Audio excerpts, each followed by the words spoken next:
include draft and float. All subjects from lands to new generation urban solutions will be discussed. The motto of the 5th Aegean Economic Forum this year is For a Green Future Now. This year, respectively, we'll be talking about how will we protect the fragile world, zero carbon in exports 2050 target, from linear economy to circular economy, business models changing direction with digitalization, how will the world transformed by agriculture 12,000 years ago be fed, from Neolithic age to new generation agricultural systems, the road of the future end-to-end transformation, what kind of future does the concept of new generation states prepare for? The topics of magnet of tourism gastronomy will be discussed. İzmir Metropolitan Municipality, İzmir Chamber of Commerce, Aegean Export Associations, İzdoğa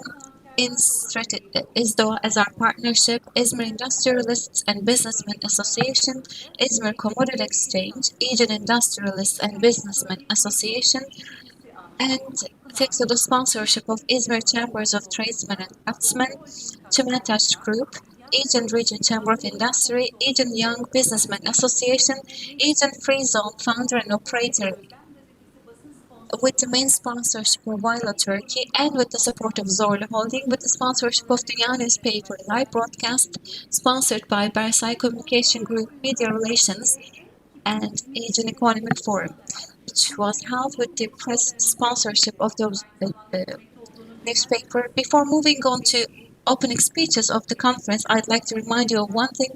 During all the sessions, we use the hashtag EEF 2021. You can send your comments and feedback to us. You can ask your questions, and you can also watch us through Dünya Newspaper via YouTube, Facebook, LinkedIn, and Twitter channels. All your questions and comments on Economic Forum YouTube channel will be also delivered to our valuable speakers and moderators. And we're going to have the live session links, and you can all reach everything through our media links. And dear viewers, dear spectators, I'd like to invite Mehmet Susam, EGEV president, to the channel so that he is going to deliver his opening speech. The floor is yours, Mehmet Susam. Good morning. In a very beautiful and sunny autumn morning from Izmir, I'd like to extend my greatest salutations to all of you.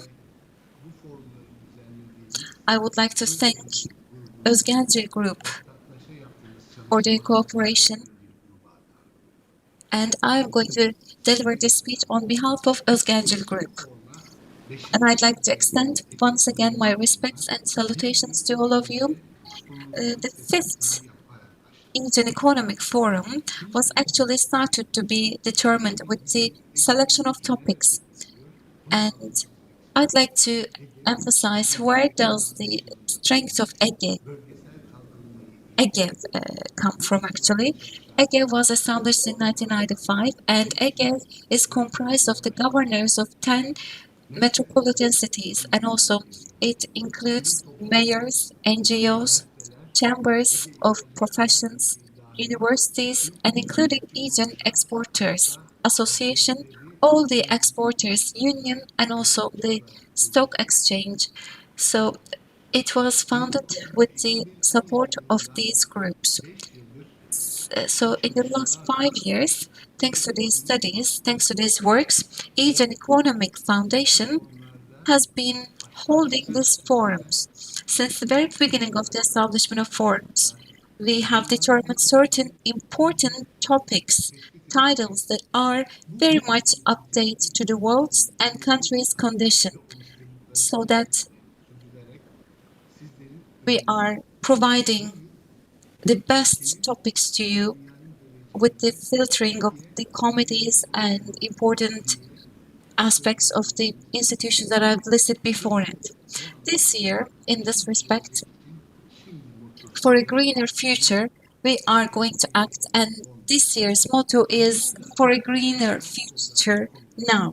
And in the world, actually, we can see the similarities. For instance, Glasgow. All the countries in the world are talking about this. But why are we talking about this? We are actually responsible for more than talking about this. Turkey has undersigned Paris Climate Agreement, and we are actually the NGO face and NGO reflection of Paris Agreement of Turkey. And I believe that Aegean region is the best region for providing that reflection to other countries.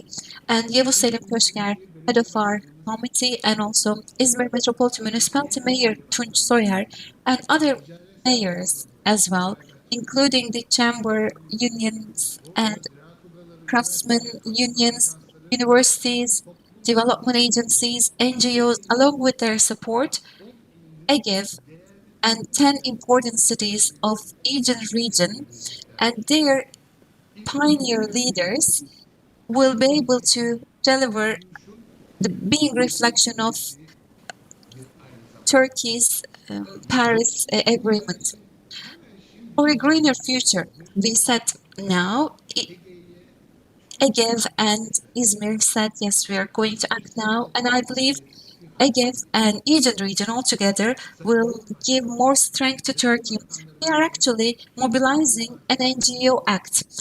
Our president and all the other political parties and all the MPs can give this responsibility to EGEV, and this is their common perspective. We are ready. We know that this task is very crucial. We are very much aware of our responsibility, and we are more than determined.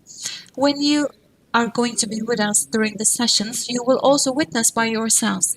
With EGEV and Özgener, each and every forum that we have held has touched upon very important topics, and we have invited very crucial speakers all around the world. Each and every year, we are actually raising the bar to a higher level, and we are sustaining our works. And I believe that in the upcoming year, next year,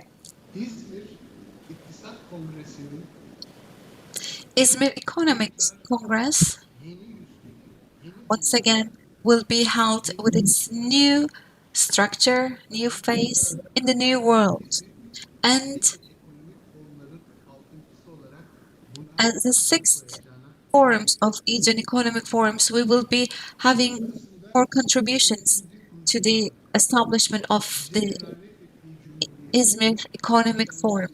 We will be commemorating our founders' soul in November 10th, and we would like to give and pass a better country to next generations. For that reason, we have chosen some specific topics. For instance, what should we do in a fragile world? What are our targets for exportation, and how can we utilize agriculture and water? How can we protect water? And also, we're talking about agriculture of 12,000 years. How can we feed our country? And how can this world be fed? How can we protect Gedis Delta? And we know that in our country of tourism, how can we add to the culinary of our country and also to the cuisine of Izmir? So we will be hearing great speeches from all important speakers, and I would like to thank you for your contribution, for giving your great efforts, and for making this great event possible. We will have very important deliveries. We will be having very important speeches, and we are going to have a very dense schedule. Once again, I'd like to emphasize the important names of our sponsors because they have given their enormous support. Izmir Metropolitan Municipality, İzmir Chamber of Commerce, Aegean Exporters Union, and İzdo Stock Exchange Stock Company, and İziyat, İzmir Commerce Stock Exchange, and Aegean Industrialistmen Chamber, and İzmir Chamber of Industrialists, and also Çimentaş, and Aegean Businessmen Association. I'd like to thank them for their enormous support and endorsement. Thank you very much. Esteemed guests, esteemed spectators, I wholeheartedly believe that our session will be very successful. And once again, I'd like to Thank you on behalf of the Executive Board of Aegean Economy.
Sayın Mehmet Ali Susam'a teşekkür ediyoruz. We would like to give esteemed Mehmet Ali Susam for his speech. Now, I'd like to invite head of the coordinator of the Unions of Aegean Exportation Association, Mr. Eskinazi. The floor is yours. Thank you very much, esteemed Governor, esteemed Mayor, and esteemed head of the Commerce of Chamber, the Chamber of Commerce, and esteemed Sheriff Özgener, who made this event possible and who brought us all together. We are gathered together under the motto of For a Greener Future Now in the 5th Aegean Economic Forum. I'd like to extend my salutations to all of you, and I'd like to initiate my speech. Aegean Exportation Centers has more than 8,500 exporters, and many of them are both producers and exporters. Our producers and exporters have their sustainability motto brought in our country.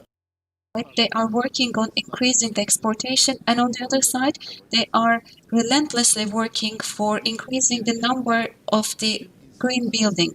Green future is a desire of all humanity. In the past, we couldn't have a sustainable production which was in line with this motto.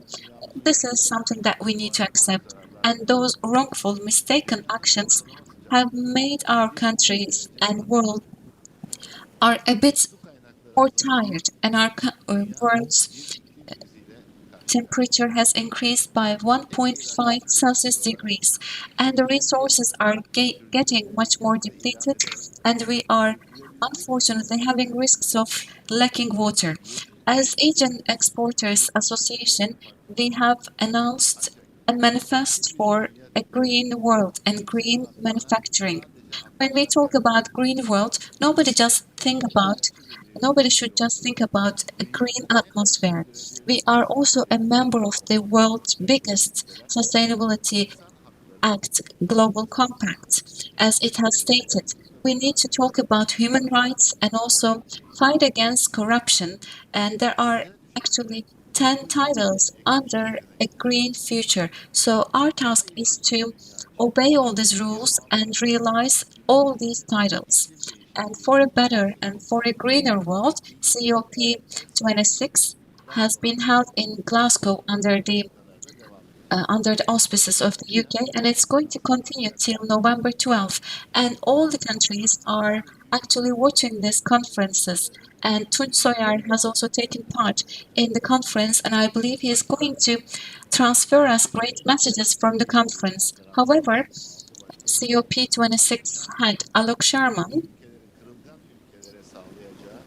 said that financement that is going to be provided by the developed countries to the vulnerable countries will be exceeding $500 billion in order to keep this temperature increase in the world at the levels of 1.5. I believe we can have this hope together on our countries thanks to this support. Until 2050, net emission level was also given, and I believe it's successful. It's the big success of COP26.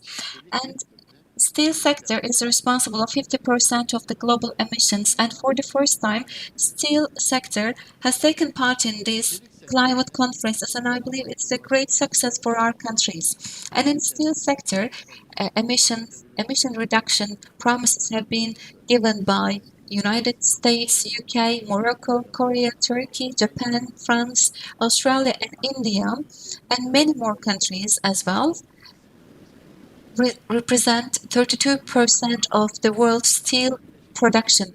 For our world, the initiatives of the United States and the EU, more than 80 countries are going to decrease methane gas release up to 30% till 2050, and it's actually again increasing, boosting our hopes for a greener world.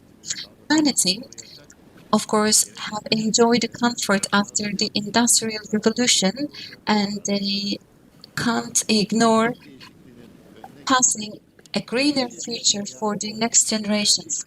For a greener world and a greener future, we are in need of providing our energy from green energy sources. And Aegean region is the leader for green energy equipments and green energy investments.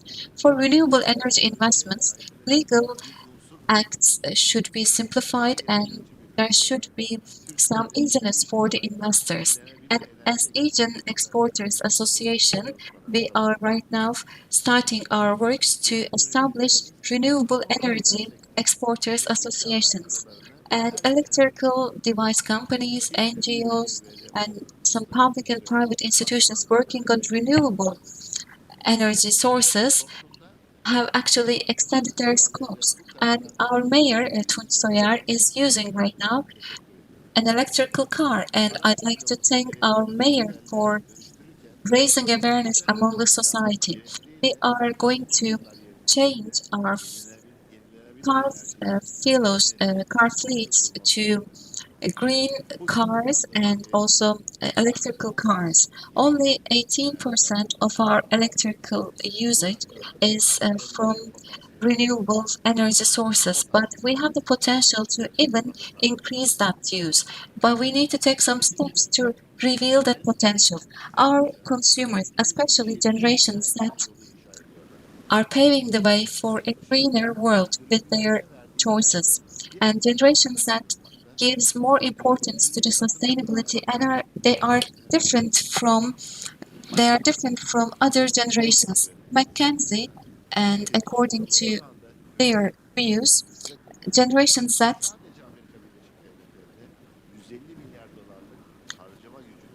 has the possibility to provide $150 billion of expenditure in this kind of use, and Generation Z will be comprising the biggest consumption segment till 2030.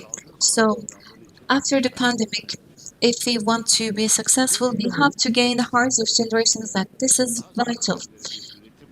If we can do this, I believe we are going to be able to provide better world to next generations. Esteemed guests, for a greener world, we have to also increase the share of circular economy. In the Industrial Revolution, rather than use and destroying, we have to focus on recycling and also recovering. We have to be recycling the wastes, and those wastes should be turned into new resources. If we can do this, I believe that we can decrease the greenhouse release. Turkey has undersigned Paris Climate Agreement, and this 560 tons of greenhouse gas release will be diminished, will be decreased down to zero level, but we have to take more steps, of course. We have to increase our efforts up to 80%. And our Ministry of Environment, its name has been revised. Right now, its name is Ministry of Environment and Climate Change. And I think this is something that must be appreciated. In agricultural area, we need to also decrease the use of agricultural inorganic fertilizers and some agricultural medical devices and also materials. And I believe Aegean region could be an example for it. And I wholeheartedly believe that we're going to have great results after Aegean Economic Forum, and I hope we're going to be all together face to face in the next Aegean Economic Forum. Thank you very much.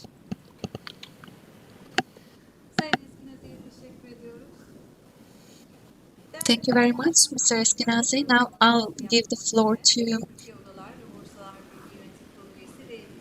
a member of the Board of Directors and Chairman of the İzmir Chamber of Commerce, Mahmut Özgener. The floor is yours. Sayın Valim, Sayın Büyükşehir Belediye Başkanım, Sayın EGEV.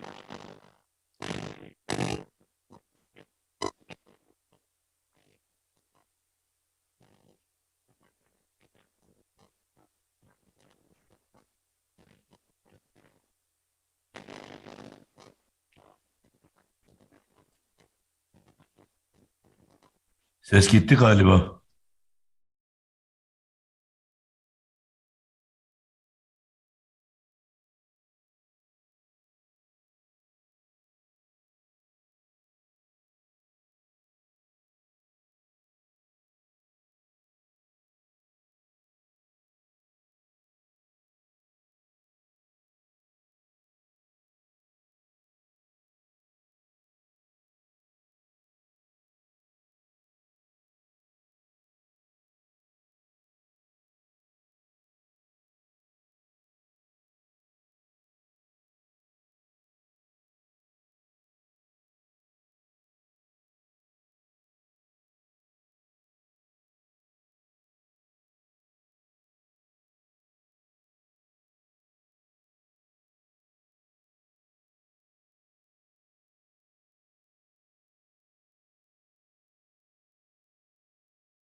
Özgener'in teknik bir aksaklık dolayısıyla biraz sonra yayını alacağız. Şimdi ise katılımlarıyla bizleri onurlandıran İzmir Büyükşehir Belediye Başkanı Sayın Tunç Soyer'e sözü bırakıyorum. Sayın Valim, İzmir Ticaret Odası Yönetim Kurulu Başkanımız, Ege İhracatçılar Birlikleri Birlik Başkanımız, Ege Ekonomi Geliştirme Vakfı çok değerli başkanı, çok değerli katılımcılar, Ege Ekonomik Forumu'nun 5. yılında sizlerle birlikte olmaktan büyük bir mutluluk ve gurur duyuyorum. Tüm dünyanın Glasgow'daki COP26 buluşması nedeniyle iklim krizini tartıştığı şu günlerde bizim de bu yılki forumumuzu Yeşil Bir Gelecek başlığıyla düzenlememiz çok büyük bir önem taşıyor. Geçtiğimiz 3 gün Glasgow COP26'da belediyeler arasında gerçekleşen oturumlara katıldım. 4 ayrı oturumda görüşmeler, temaslar yaptım. İnsanlığın iklim kriziyle mücadelesini daha da büyütmek için dünya liderlerinin, yerel yönetimlerin, özel sektör ve sivil toplumun buluştuğu COP26 belki de insanlık tarihinin en önemli buluşmalarından biri. Şu anda dünyanın nabzının Glasgow'da attığını söylemek abartı olmaz. Birleşmiş Milletler The world is right now at the verge of working together.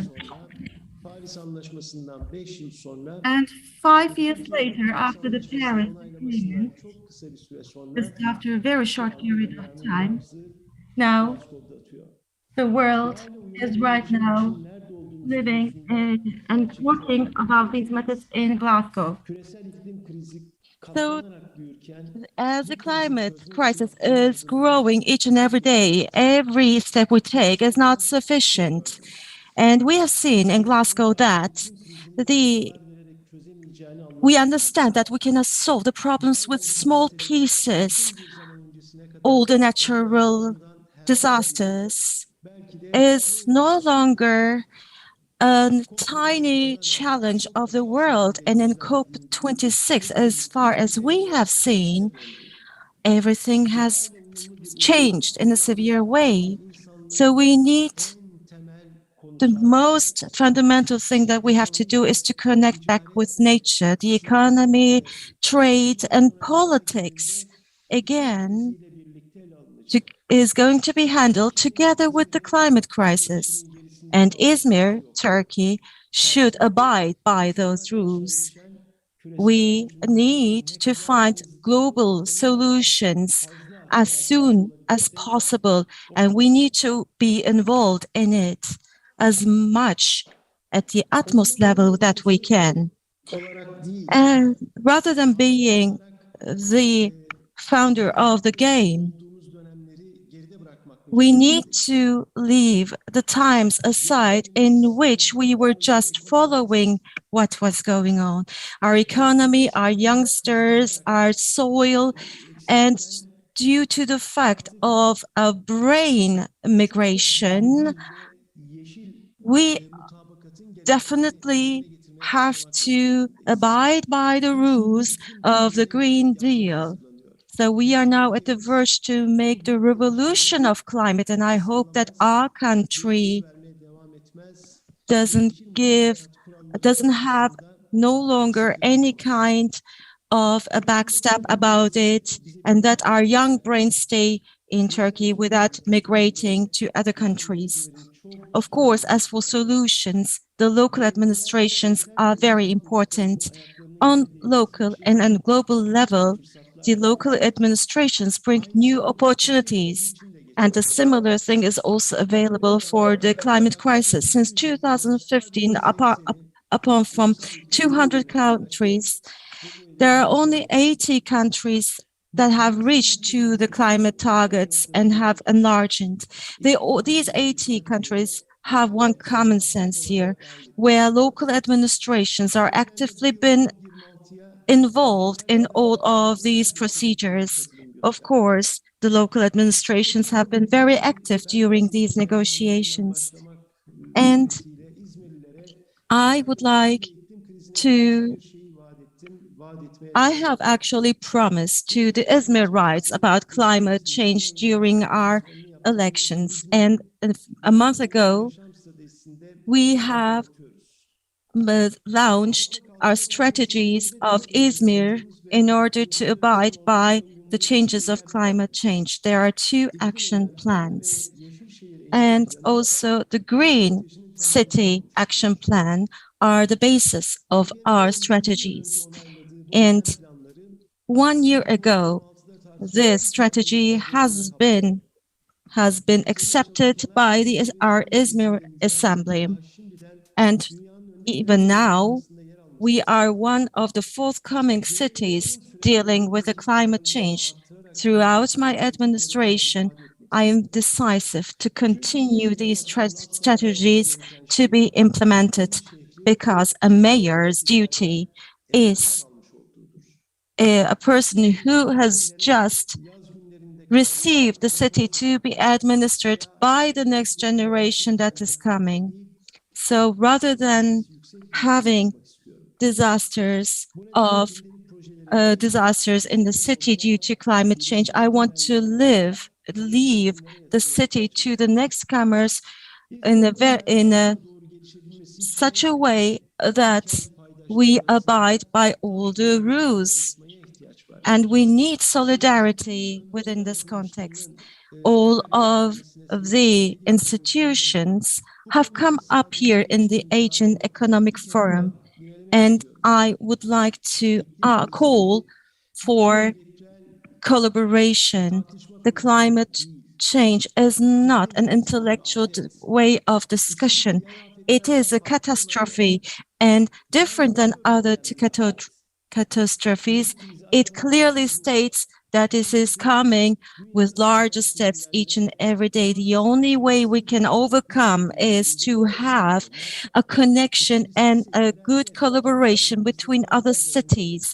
And also we need to have solidarity in our cities, and such that we have been together in any catastrophes in the past. So we have to stand against these climate changes and any catastrophe that can pop up in the next coming years.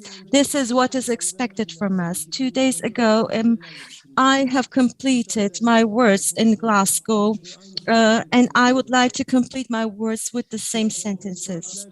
In Glasgow, hours of negotiations have been made, and there's only one reason for that.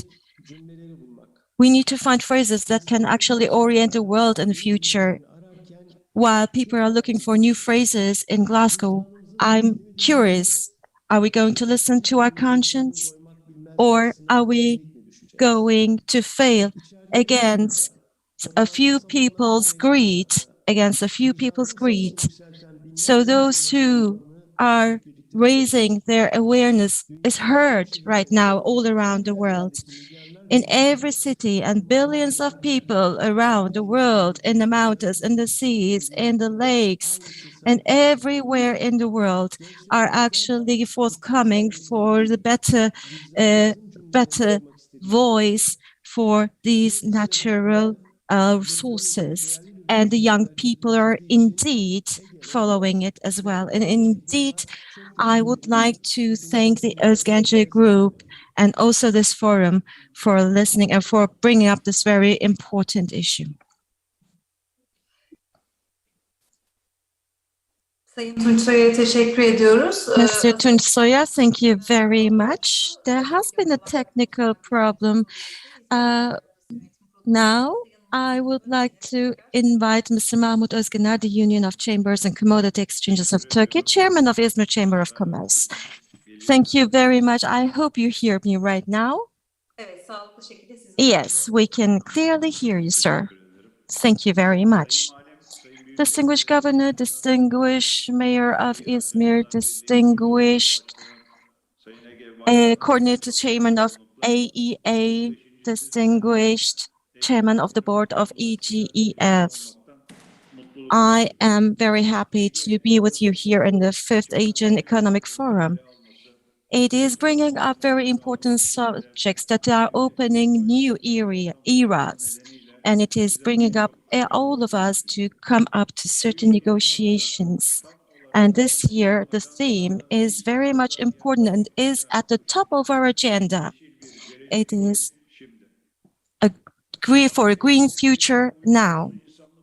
Of course, as a humanity, climate change is an area, a common challenge that we need to work together.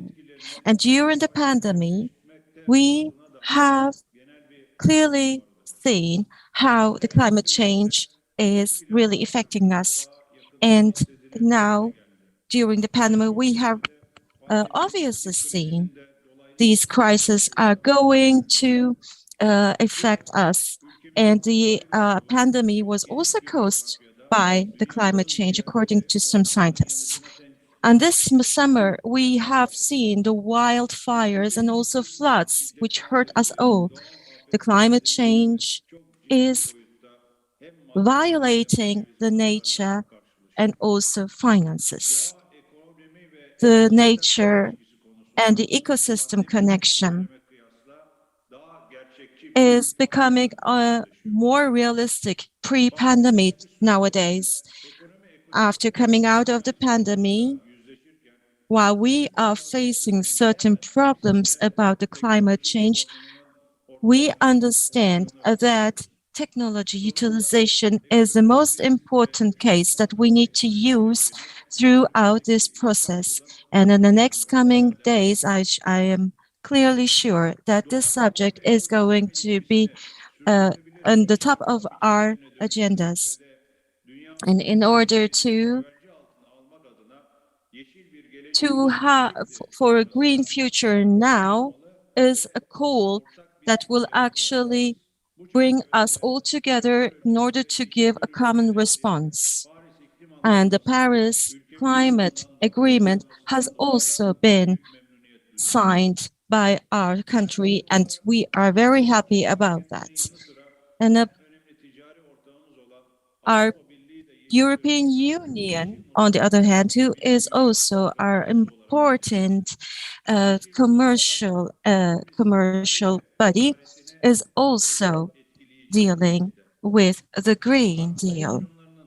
As in order to decrease the amount of green emission, the European Union is indeed claiming an important amount on how they are going to make it zero. And we as Turkey, in fact, indeed to work in collaboration with them due to the carbon emission mechanisms. And otherwise, if we do not abide by those rules, we can actually pay for that abruptly.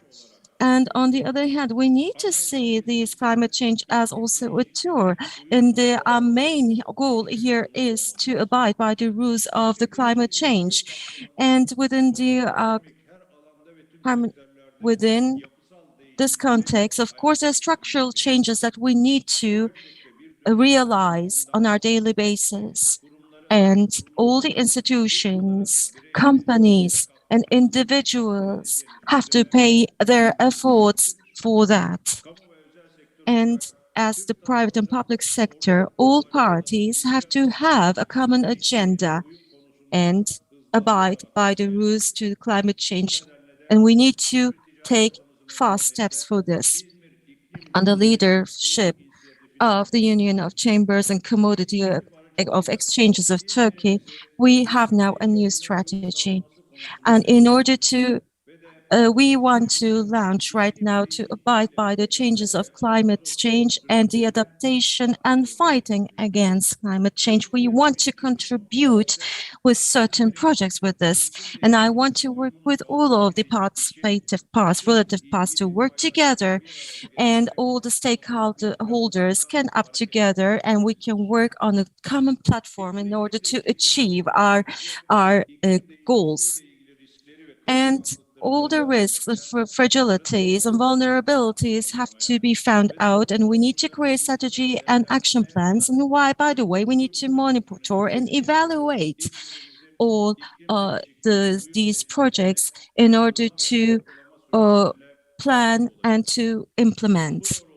So within this context, Izmir Climate Change Coherence Initiative,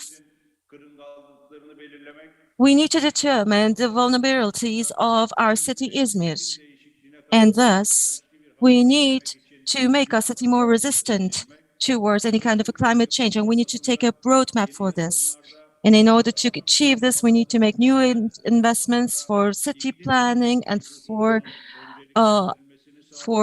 development. Of course, in brief, we need to tackle these matters upon very precise issues in which we shouldn't be climate blind at all. We need to find healthy ecosystems green areas, and we need to promote harmonized climate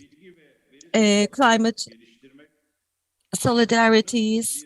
We need to achieve a carbon for Izmir. We need to determine the investments according to this, and we need to also promote the necessary financial tools. On the other hand, we need to increase the amount of renewable energy and to disseminate it throughout the city. And we need to think about circular economy, and the energy citizenship concept has to be also enrolled, in which the citizens should also have a central role within these concepts. So there are 10 articles in which we want to work. And our here aim is to be a pilot city for climate change, and the necessary financial and structural support should be given by the government.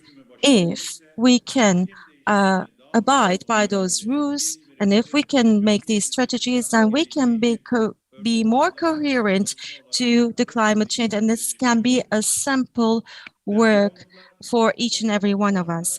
In the last years, an increasing food security challenge is occurring, and that is the reason why it is very much necessary to use technology. Digital drones, artificial intelligence, robots, and alternative technologies have to be used in order to receive data, and these data have to be analyzed. And for that, the farmers can actually give more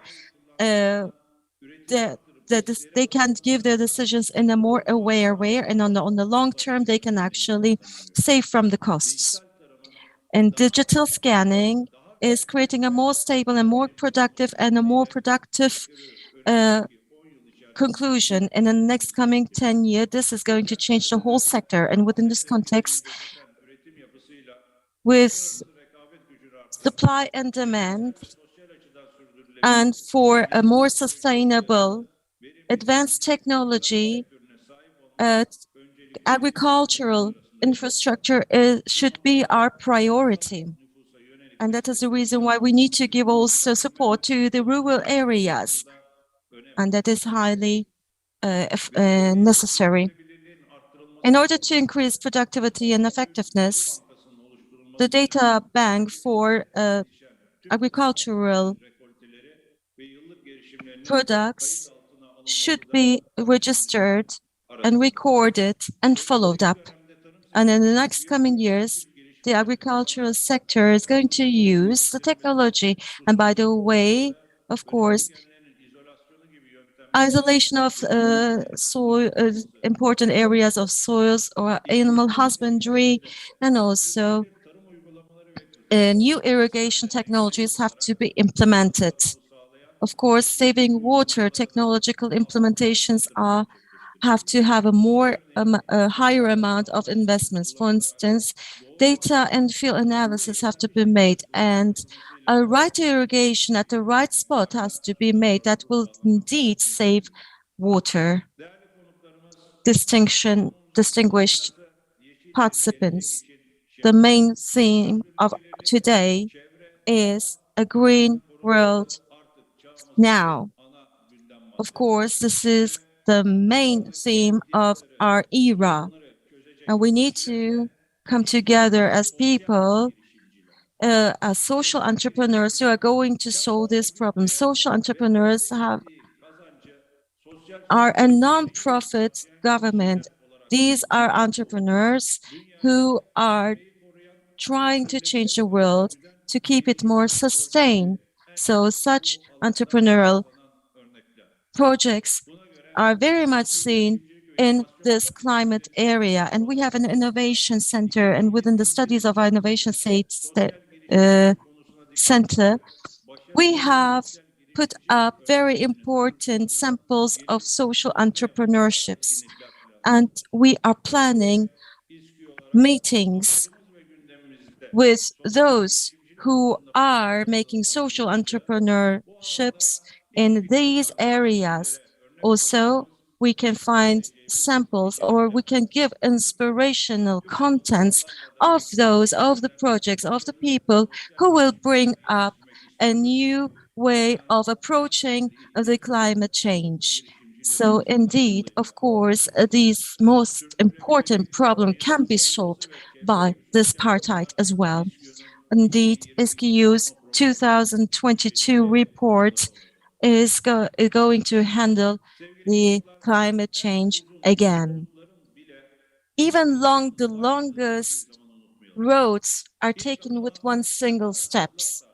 The faster we take these single steps, and the more we are coordinated in Izmir, then on a regional and on a global level, we can achieve wonderful results. And in order to do that,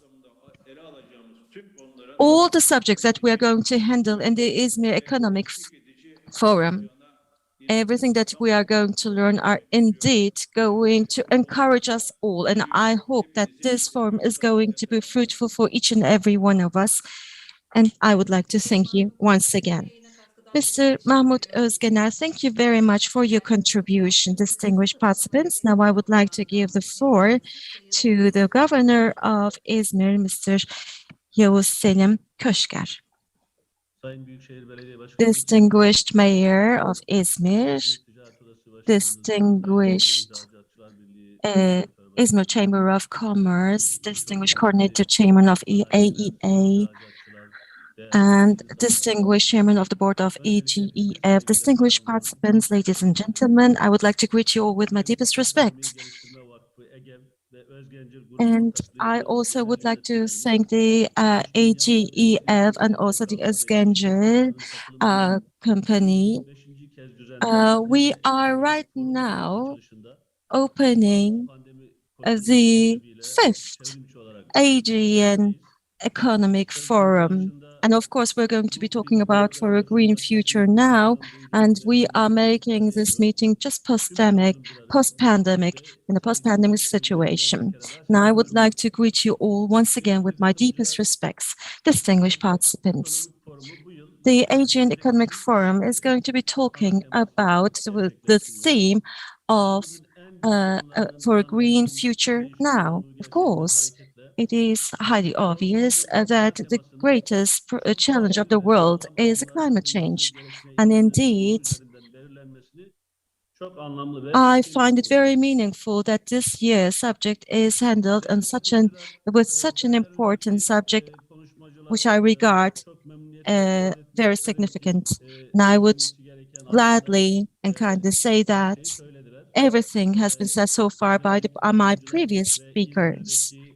The previous speakers and also the administrators, the industrialists, the exporters, the businessmen of Izmir have a high awareness of this subject.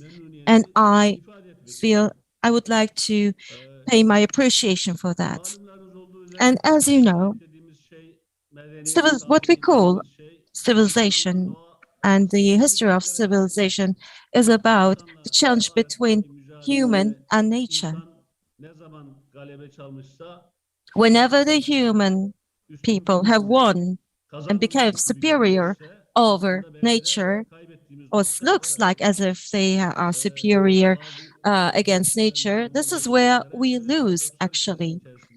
As you know, it's a paradox. And even though we seem like we won, we have just failed.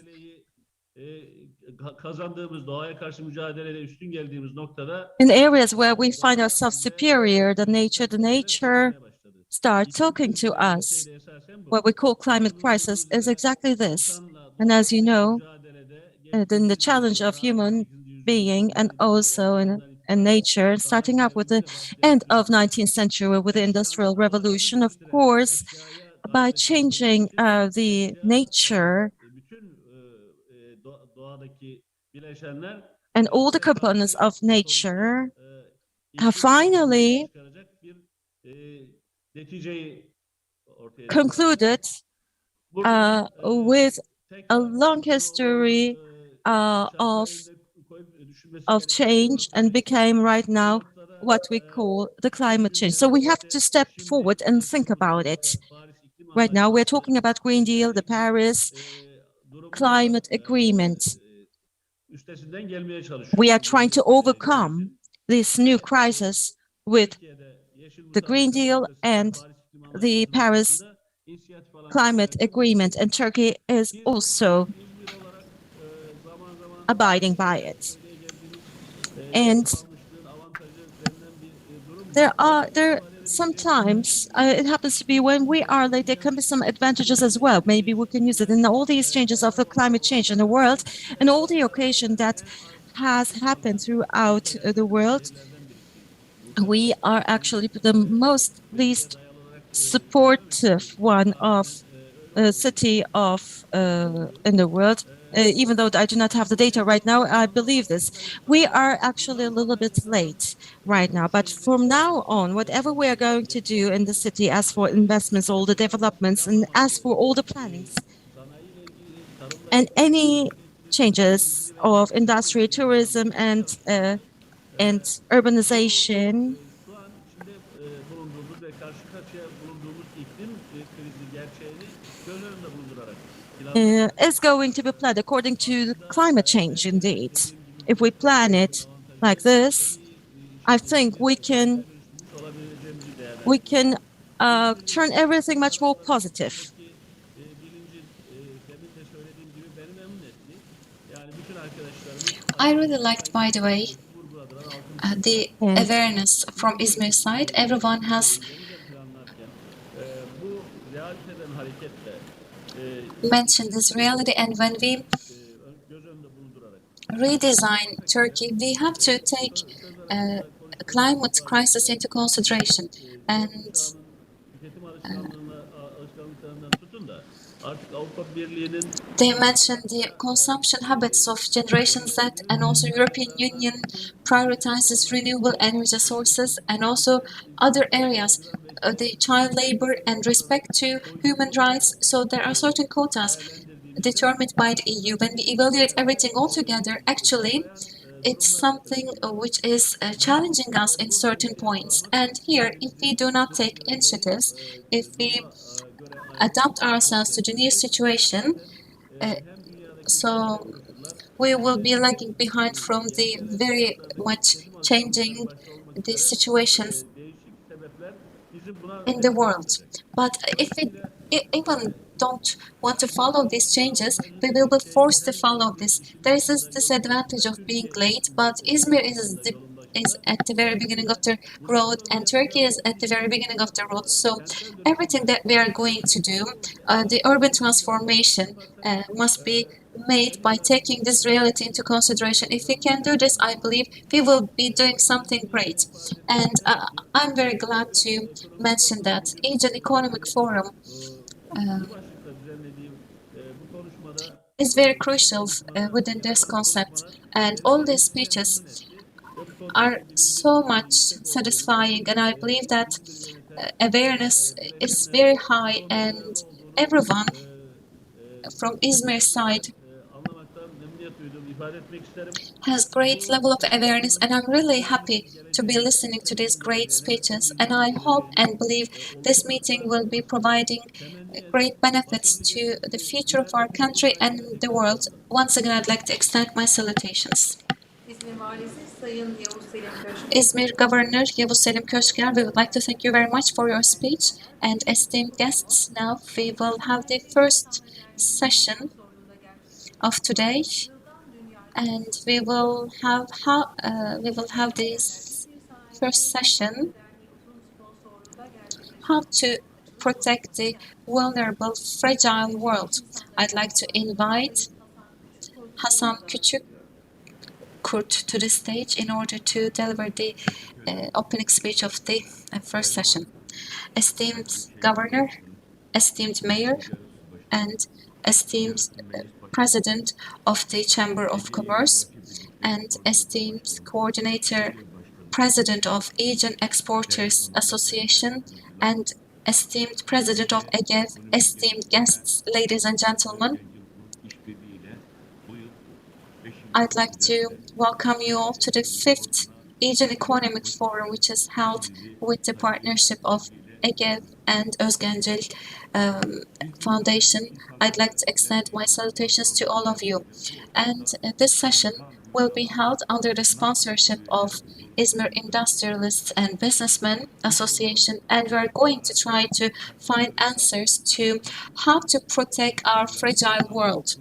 And once again, in advance, I'd like to thank every speaker for their contributions. Esteemed guests, for a greener future now. This is the motto and the title of Aegean Economic Forum. I believe it's very much up-to-date topic, and we are having a great session with this hot topic because, as you all know, European Green Deal is now in our agenda, and Paris Climate Agreement has been undersigned very soon, and there is also climate conference held in Glasgow. So when you think of these conditions, you can all understand how important this climate issue, because there is the floods and also change in the seasons and also lack of water, drought, everything is being affected by this climate change, and I think we should be all listening to the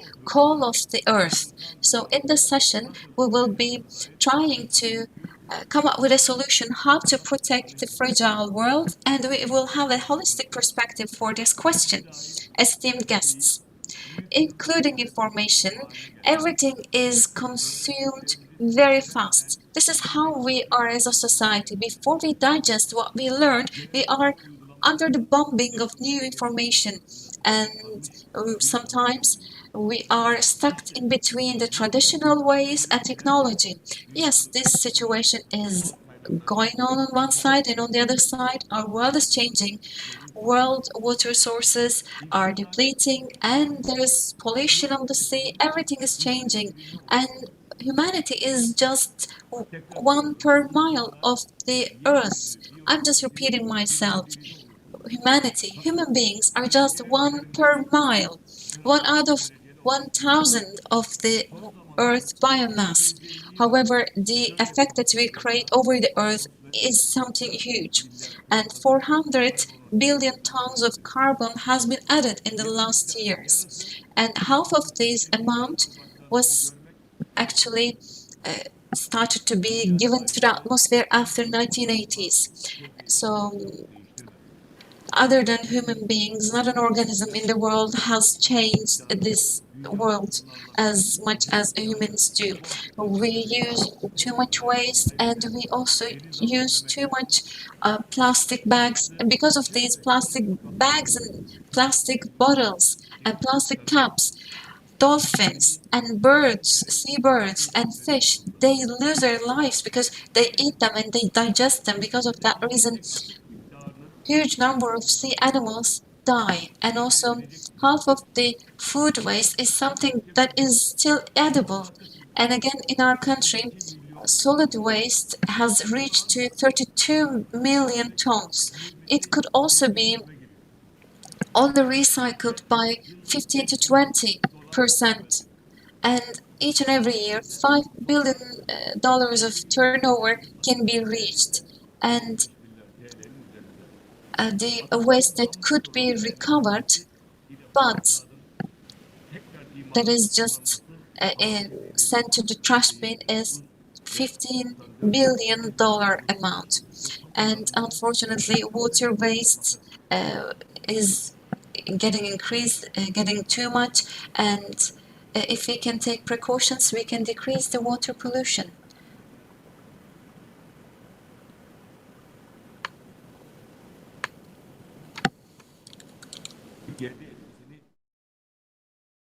And we can see the effects of the climate change in our country. In order to change this indispensable, and we have to start now, we have to act. In order to save the world, what can we do? In order to have a less harmful effect over the earth, we have to do something, and we have to change our footprints and also carbon footprint and greenhouse gas emissions. even individually, we can have some small changes in our lives and we can create huge gainings for our world. Esteemed guests, we have to protect our water and we have to be very much conscious of not using too much cars or vehicles. We have to be riding bicycles maybe, when we have to consume sustainable food and we have to plant trees and we should give up on plastics. So maybe these acts could seem small, but they can create huge effects. In our initiatives, more than 100 of our 300 members can have some investments, let it be small or big, for the society and the world. We hope all our members could make these investments, but we are trying to do to give incentives to them. And I totally agree with all the speeches and also announcements by the scientists, and we are aware of this situation. While we try to raise awareness, we have initiated a new project called İzmir Forest, and we're going to make more investment. Now this time is to act, and this time is calling us just to put everything into action that we claimed beforehand. And as maybe scientists or business people, our task is to work on the field, and all the countries in the world, certain people, certain institutions have already acted, and they should be maybe given some positive discrimination, and they must be prioritized so that others will follow them. So all in all, we need to protect our fragile world. But how can we do this? We have to be acting. We have to be on the field. I'm underlining this sentence. So every sentence has been already uttered. Now it's not time to talk, it's time to act. So we have to be on the field as soon as possible, and we need to be on the field. And this time is it's now time to act. We have very valuable guests among us, and in order to use our time efficiently, I'll give the floor to our moderator, Bahadır Kaleası, so that he is going to start our session. And I'd like to thank all our speakers, and I'd like to welcome you all. Once again, I'd like to extend my salutations. Thank you. Thank you very much. Thank you very much, esteemed President, Mr. Hasan Küçükkurt, President of İzmir Industrialists and Businessmen's Association, very esteemed, very valuable speakers and participants of Aegean Economic Forum, everyone who is watching us and who will be watching us later on. Once again, I'd like to welcome you all. This is a great session. This is going to be an important session because we will be discussing a topic which is very much related to our countries and world situation. Of course, the ones who decide this session, Aegean Economic Forum, Özgener, EGEV, İzmir, all the valuable experts, I believe they have touched upon a great issue because these titles here have been defined with little nuances. How to protect our fragile world. This is not the planet, this is the world of the humanity, this is the world of our civilization. How to protect our civilization. The planet is not going to be affected. Planet is already 4.5 billion years old. So it's a very strong planet. Its temperature could be changed. It has happened in the past as well. For many years, there was this ice age 700 billion years ago, for instance, 700 million years ago, and maybe 10 billion years ago, or 10,000 years ago, ice ages took place. Then humanity just recovered itself. Göbekli Tepe, for instance, is 10,000 years old. When we have a look at other cave drawings, we could actually go back, and the writing was invented 6,000 years ago, and the organization of the states also took place 5,000 years ago, and there came the Industrial Revolution, steam engines, and also electricity and cyber system. So beyond these industrialists and also 4.0 Industrial Revolution, society is trying to come up with its own revolution. Society tries to protect itself, its agriculture system, its air, water, its public space, living space, and also humanity is trying to protect its relations with plants and also animals. So the alarm is being already just alarm rings already been started, and I believe that this planet is going to recover itself as soon as sun is on the sky. This planet will be available, but the vulnerable, fragile one is our lives, is our world. So we have to be protecting our world and our civilization. For that reason, this is very crucial, and all the countries in the world are discussing it. And not only the politicians, but also some other NGOs are discussing these issues. For instance, in COP26 meetings, we can see big protests starting from NGOs to academics, students, youngsters, and trades unions, and local governments, citizens, everyone all around the world is paying attention to this issue. So it's going to be a very valuable session in these respects, and we will have great speakers. Beforehand, we have discussed that, and we have already given you the names of our speakers. I'm just going to give you the names of the speakers. İsa Coşkun from Philip Morris Sabancı, Deputy General Manager, and Zeynep Güneş Altıntaş from Bosphorus University Climate Change and Policies from the Application and Research Center, and she's a very well-known expert, and also Barış Karapınar and Paul Myres, and from Farm Urban, co-founder and director, and Emre Özöncü, a Green Economy and Climate Action Manager, European Bank for Reconstruction and Development, and also Uğur Yüce, İzmir City Values Protection and Development Association Chairman of the Board. So we will actually ask the similar questions, and we will be listening to the analysis of our speakers, and we want our speakers to talk about the policies about this climate change and how to protect our vulnerable, fragile world. But in the first round, why? I'd like to ask this question. Why we are discussing this issue? Why all the countries in the world are talking about this issue? Why the civilization of humanity is fragile and vulnerable? Why our world is vulnerable? Thank you very much. Hello, everyone.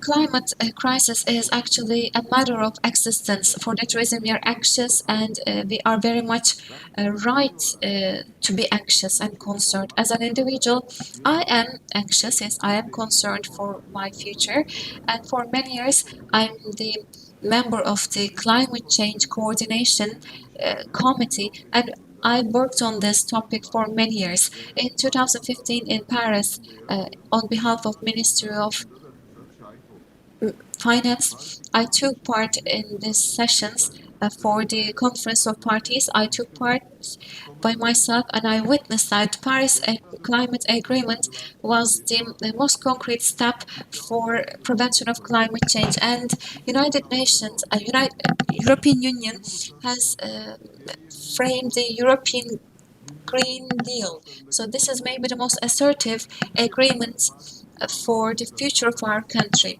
And as Turkey, we have become a party to Paris Climate Agreement. For 2053, we are targeting for net zero carbon, and our strategies are going to be supported with the Green Deals agreement. So you can all understand our ambition and our determination. Climate change issue, when we think of all the issues we have gone through, are among the top topics that we should be very much concerned. So I'd like to give you some information to you.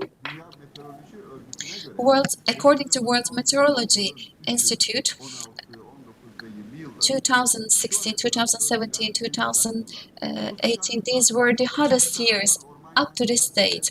And on one side we see forest fires and also floods, we can see natural disasters, and on the other side we see loss in the production, loss in the productivity of the manufacturing, and also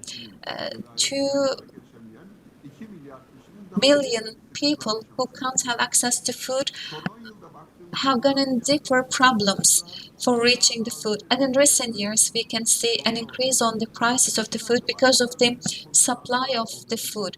Last week, Glasgow COP26 was initiated. So COP26 initiatives are very important in this respect because countries should have some responsibilities. Yes, they have common responsibilities, but to a differentiated extent, and they should be in cooperation and collaboration, and they should be committed to bigger targets, and they need to take some concrete steps.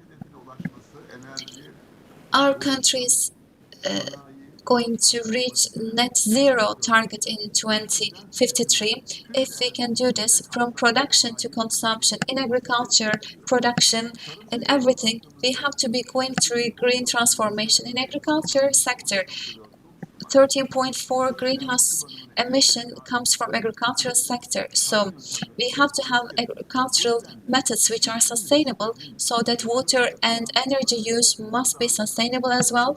And we need climate change strategies for our investments. We know that adaptation methods are going to be very expensive. According to UNDP, $70 billion of adaptation harmony cost for climate change actions. Till 2050, this cost could rise up to 500. And for all this, we need finance and we need green finance and investment environment, and we need more incentives. And in addition to that, for green transformation, technological infrastructure should be strengthened, and also among the prioritized investment fields, R&D and startups must be on the forefront. SMEs are very crucial, and their capacities should also be increased, and they should be able to have access to fundings and finance. So all in all, green bonds and green taxonomy, green incentives, green banking, green organized industry zones, and carbon pricing and carbon regulation on the border are the prioritized areas. So because of the effects of the climate change, and for us to be successful, we are a bit anxious because of this expenditure as well. Thank you very much, Mr. Isa. You have already given us this great spectrum, and we can talk about this very well. Thank you very much for all the private companies and public institutions. You have touched upon the social and environmental aspect. Because we know that Green Deal is going to determine the environment. I'll give the floor to Zeynep at the last part so that she's going to talk about the implementations of their company about the greenhouse gas release. I'll give the floor to Barış so that we'll be on the more theoretical side of the issue. Thank you very much, Bahadır, and hello everyone.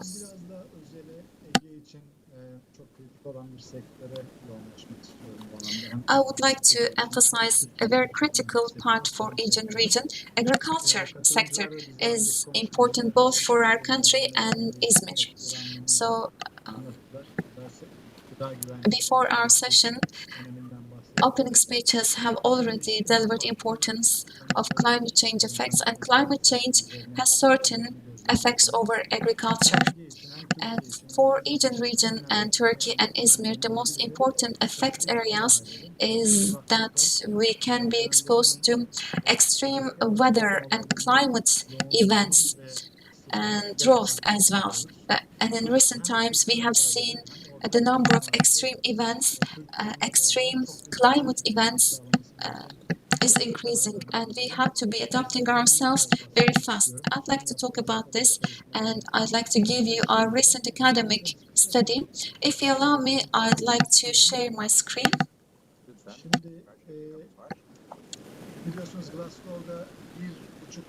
As you all know, in Glasgow,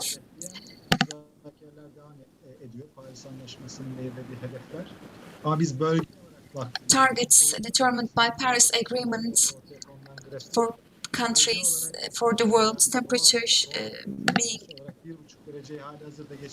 again, having that 1.5 degrees increase.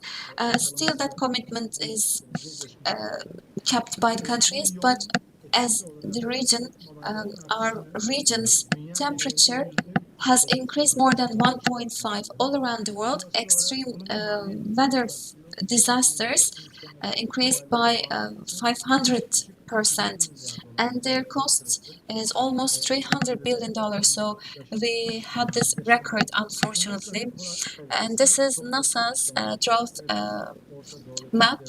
It shows Middle Eastern countries and Turkey, we are under a big impact, as you can see. And last year, Aegean region and İzmir was very much affected by this drought. And compared to 1980s, it was the most effective drought for our country. When we have a look at the last 5 decades, especially in the last 25 years, agriculture and drought. By the way, this is the extreme drought which is affecting agriculture. This extreme drought is increasing very immensely. These are not observation, by the way. This is reality. This is something based on the data. In the last 25 years, drought has increased very significantly in the region and in Turkey. And according to the projections, it's going to increase more and more. And according to studies we carried out, we've seen that, especially in wheat, in the last 25 years, approximately 3 billion hectares of wheat area has been shrinked in Turkey, and 1 million hectare of it in our studies, we've seen that it was due to climate change. Due to climate change, farmers are leaving planting wheat, and 1 Celsius degrees of temperature increase of the world. By the way, we have seen 1.5 Celsius degree temperature increase in the world. Even 1 Celsius degrees can lead to huge losses in the productivity. So we are right now forecasting 1.5 Celsius degrees and 10 to 15% of loss of productivity on wheat. And after giving you a striking reality, I'll just conclude my speech. And drought triggered by human factor created a shock effect on Turkey's wheat plantation. This is of 20 years data. And in May, the drought created 20% of shock effect over wheat plantation. And there are some other products like oranges and tangerines, and also honey and olives. These food items are affected by drought, and also there is other vulnerabilities triggered by industry, and water is also getting much more scarce. So we have to be acting very immediately. We have to decrease the greenhouse release, and on the other side, on the Aegean region, we need to establish better investment sources, having robust financial aspects. We have to have robust financial activities. Thank you very much. Thank you so much, Barış. Thank you very much. And yes.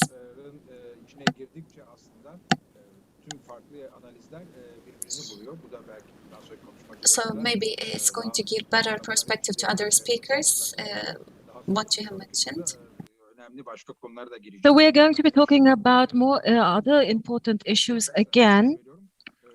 I give the floor to Mr. Paul Myers, and he has also very important experiences. And more than that, he is going to look to the point of view from his perspective, from his area of expertise.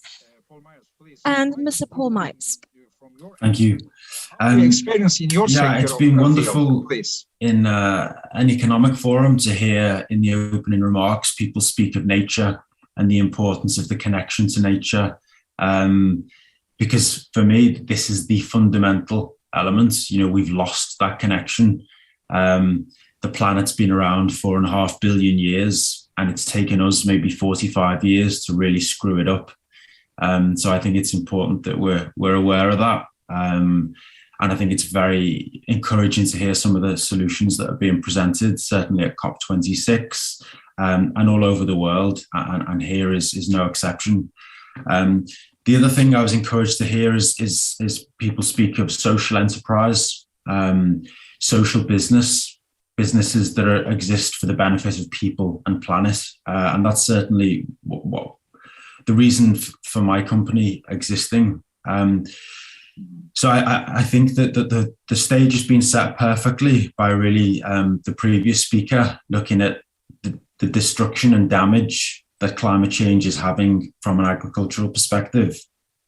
And I just would echo those remarks. So I will also share my screen briefly.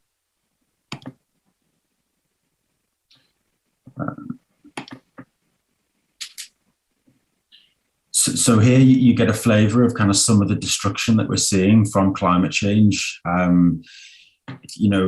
Soil erosion is huge. So 95% of the food that we grow on the planet comes from the soil, but we've lost 30% of our soil over the last 40 years. So if we just think about that, how do we move forward? We have a growing population. We need maybe 70% more food by 2050, but our practices day to day are degrading the very soil in which we grow 95% of our food globally. So it's a huge, huge problem. We also see immense pollution from the agricultural industry because it's so heavily dependent on fossil fuels. And we see, I think, possibly the most important and not really acknowledged is the loss of biodiversity that we're seeing from agriculture. So recent estimations say that we lose one species every 20 minutes. Or another way to put that is, in the last 40 years, we've lost 50% of all biodiversity. So we're in, I would argue, and many others would agree, the next mass extinction event. That's the reality of the situation. And agriculture is currently the leading cause of that. So you have agriculture, which is a leading cause of many of these problems, but we need to feed a growing population. And actually climate change then is impacting negatively on agriculture. So we have kind of a compounding effect, which is very, very scary. So I put this slide up to highlight some images there, but also just to look at some of these numbers. So the food system as a whole accounts for maybe 37% of global emissions. And we could deliver 20% of savings. However, 90% of NDCs fail to consider food systems in their approach to the solution. And I think maybe it's because the full effects of the food system weren't realized previously, and also because it's a very, very large and complex system. And ultimately, people need to eat. You know, we could stop traveling by air or we could drive an electric car, but we need to eat food. It's one of the fundamental needs of humanity. So we desperately need to find more sustainable ways to produce food. And I think that comes from regenerative practices in the soil and also some more modern, higher tech initiatives such as vertical farming, which I can't wait to come back to and show you more images and some of the solutions that we've been doing later on. But initially, I just want to highlight the importance of the agricultural system in climate change and the need for us to supply more sustainable food moving forward. Thank you. Thank you very much. Çok teşekkürler. Yani kentlerin sorunu, sanayinin sorunu. Yes, of course, it's not only the problem of the cities. Of course, the agriculture sector is a great source of these problems, but on the other hand, the rural areas are high. Of course, the rural areas are trying to nourish the cities, so it's a totally integrated way of polluting the environment, and the ecosystem, unfortunately, is very vulnerable in this case. I mean, Mr. Emre, what can we add upon it according to the previous speakers? Well, I would like to actually talk a little bit about what is first and foremost addressed about the heat changes of heat flows. And Mr. Isa has said on 2020 And 2016 was the warmest years, and the last 6 years of the last years actually has been recorded as the highest warm made and reported last month about the physical and climate change on 2021. And all of the realized scenarios, it says that the Earth is going to have a higher temperature at about 1.5 degrees. And on a global level, it seems likely that is going to be an increase of 1.5, but on 2030, this amount is still going on. So in the best scenarios, maybe after a period of time, it can decrease down to 1.4 degrees. But in the existing government's climate policies and national contributions show that in the existing policies, when we come to 2100, the scenario shows that the temperature will rise up to 2.7%. The Paris Agreement says that the percentage has to be at least of 1.5, and then that's the reason why we need to take a lot of steps for that. And all of the action plans have to be updated and has to be more innovative. And on the other hand, the same report, the ocean and also the icebergs on 100 and 1,000 years intervals, there will be an the situation is irreversible in the oceans. And we also face this in our country as well, in the Mediterranean and also in the agency. We have seen this year and last year the worst wildfire problems, and we have also the pollution in our seas, in the Marmara Sea, and in Uzbekistan we see also sandstorms, which is not normal. In Germany there are floods, in California again wildfires, and right now we know that snow is coming, which has a negative impact on energy production in China. And China is now converting the climate change into an energy catastrophe. So we as financial companies, what can we do about this? How can we work together with our partners, with our stakeholders? And this is what we are working on, because on the other side, the climate change indeed has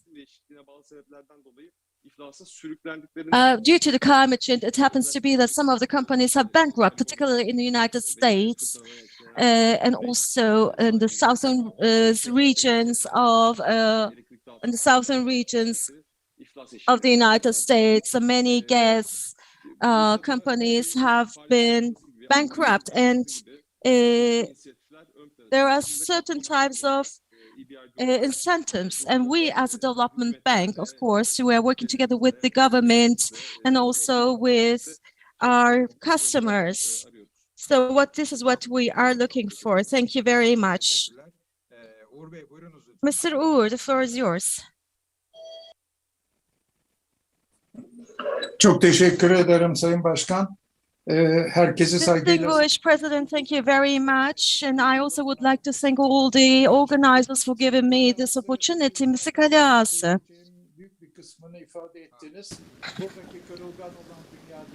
You have already mentioned what I'm going to say. We are fragile here, not the world. And I'd like to mention a few words. So, world is evolving around itself and with a certain pace, with a certain speed, and our planet again is also, evolving, and we are talking about 4.5 billion years of past ice coring. You mentioned that, and we when they are aged, we can see 12,000 years ago ice age, and when we also have a look at other works, we can see some other data about our planet like 480,000 years ago. So before this, our world was exposed to a lot of disasters, and maybe in the last years we forgot that in the pole, in the Nordic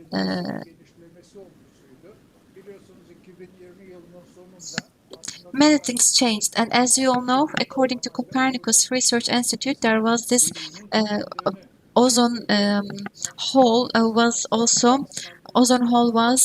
closed, and that was not because we decreased the greenhouse release. It was because of the stratosphere recovery. It was something which happened naturally. So without further ado, I want to touch upon one important issue. How are we going to protect ourselves?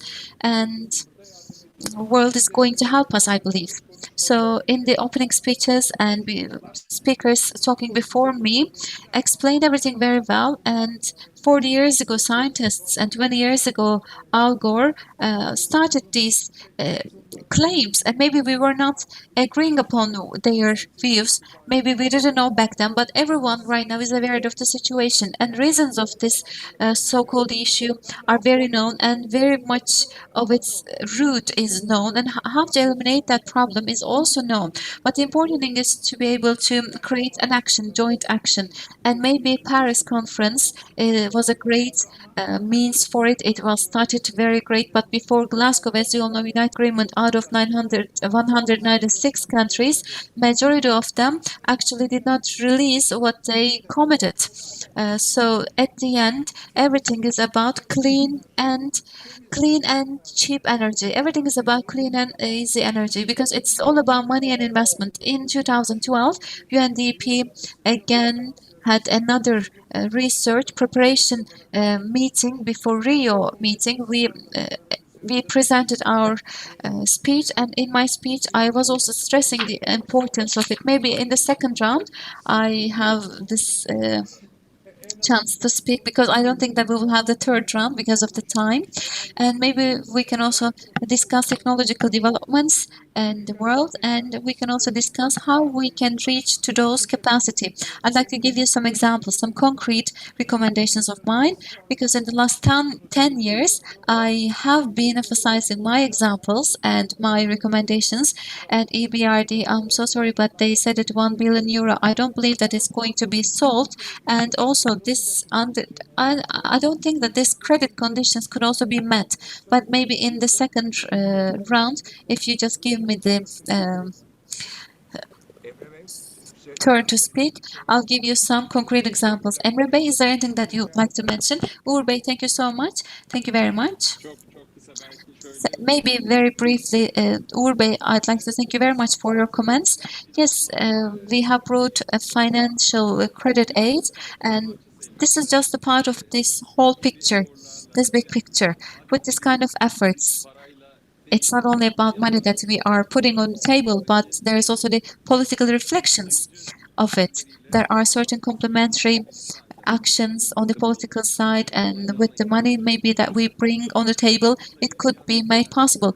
It's not just $1 billion or TL by itself. It's not something that is meaningful. So we accept your criticism. Yes, I'll give more time to you, Zeynep, because we are bringing two rounds together. You have many corporate initiatives on the digital side. Maybe you can talk about it, but you can talk about it at the last part because you have more time. So you have minutes. Yes. Thank you very much. Thank you very much. But I don't want to take much of your time. I don't want to repeat what I've said, or I'm not going to be repeating my words again and again. I'd like to thank everyone for giving me this opportunity. It's a great opportunity, Bahadır Bey and all the other speakers. Thank you so much, because we are one of the biggest industry institutions in the country. Sustainability is our responsibility, and with this awareness, we are trying to realize certain projects. Among all these topics that you are discussing, if you want to talk about climate change, for instance, under the targets of a greenhouse emission reduction, I can talk about what we have done previously. ISIAD president has already mentioned the importance of waste management. We have the circular waste management philosophy.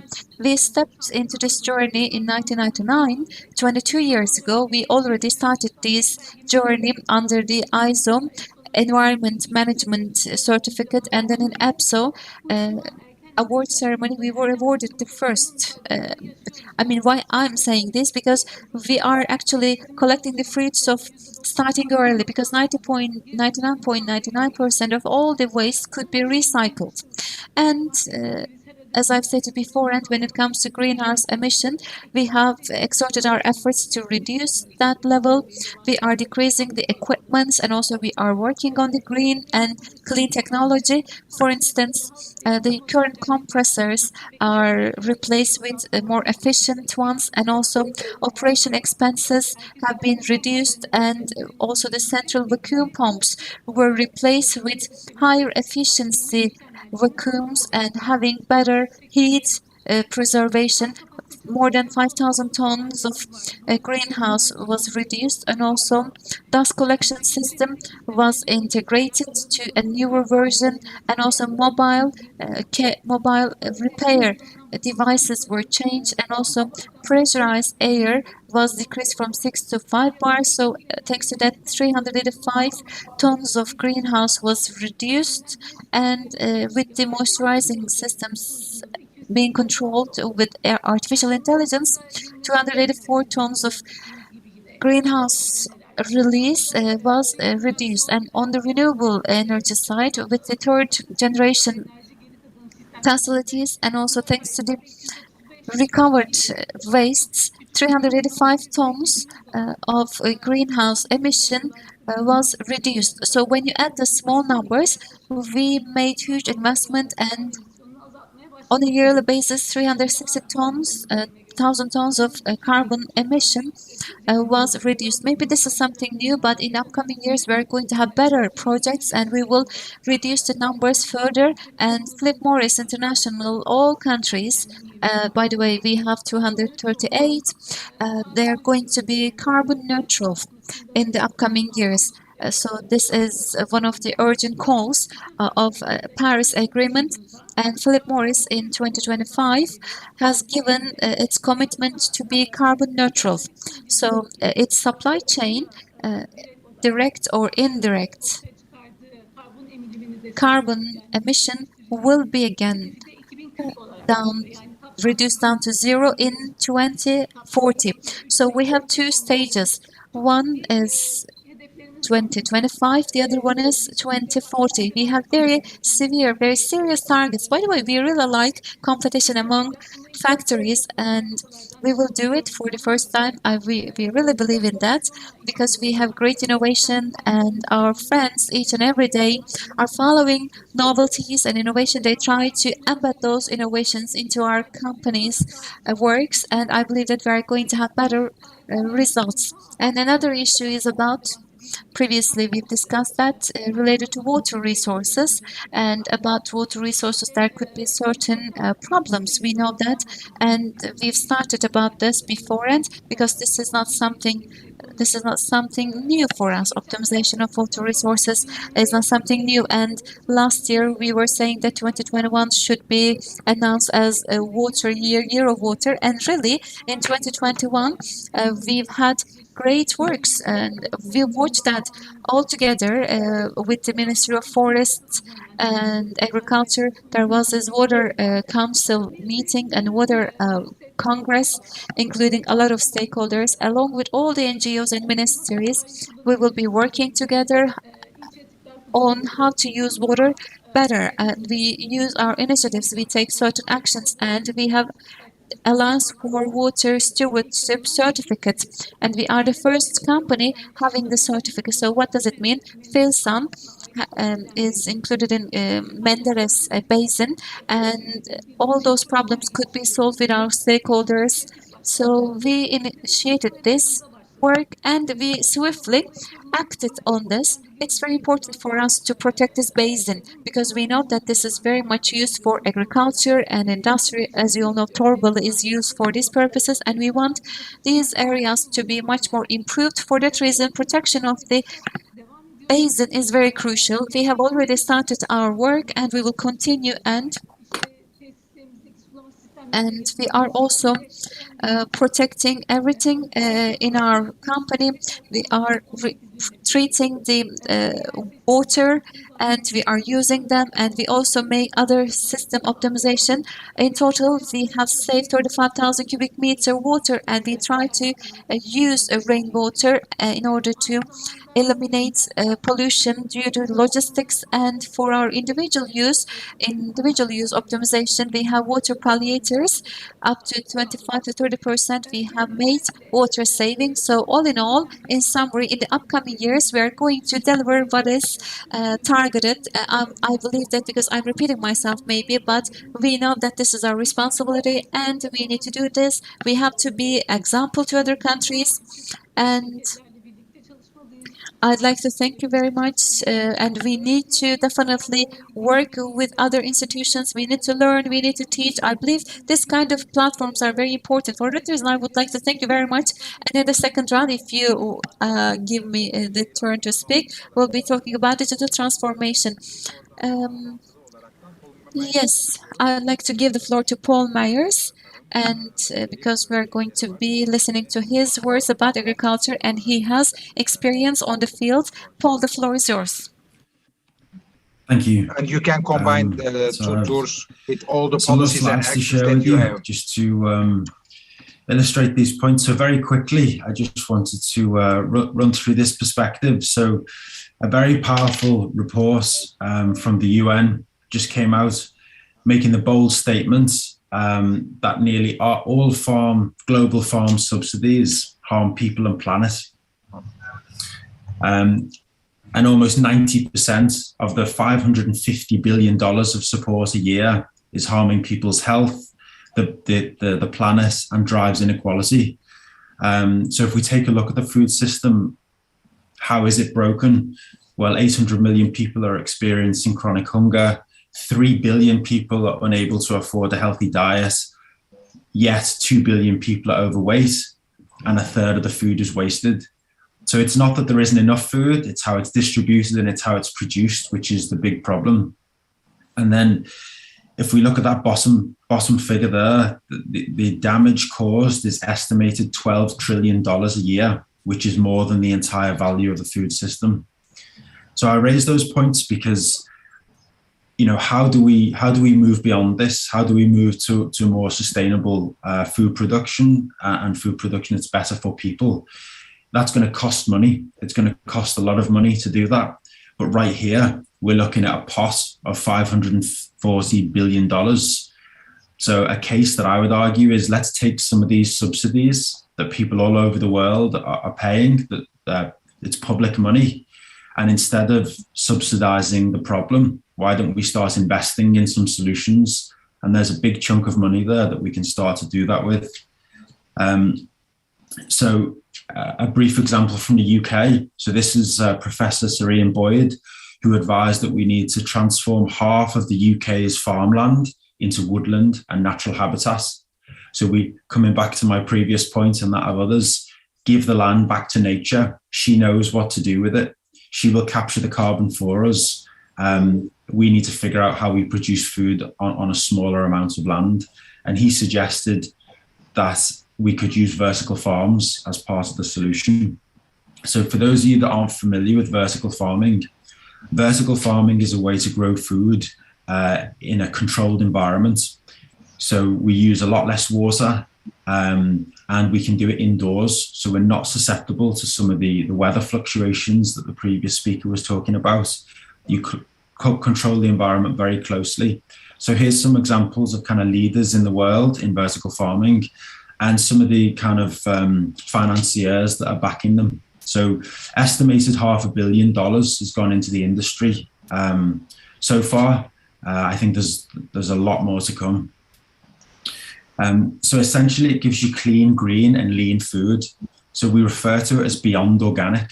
We don't use any pesticides. So that prevents a lot of the environmental damage from pesticides out in the field. It can be hyper-local because these vertical farms can be in or very near to cities. It reduces a lot of food miles. We use 90% less water than traditional agriculture because the water recirculates around the system it doesn't run off through the soil, which has lost a lot of its structure, and it doesn't evaporate off in the hot sun. We can do clever things around packaging, make the packaging compostable. So just a little snapshot into our vertical farm. So this is our first farm in Liverpool in the UK. So we use a technology called the Zip Farm, which was developed in the US. We have 240 of the towers that you can see in front of you.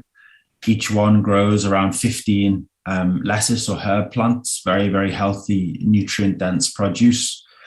We box them up into our cardboard boxes, and they're distributed within a 4-mile radius on a freight bike, so an electronic bicycle or an electronic vehicle. So it's zero emissions. A little close up. So the really cool thing that we're doing is that when we harvest the produce, we don't rip the leaves off and put them in a plastic bag. We actually harvest the whole plant with the roots still on.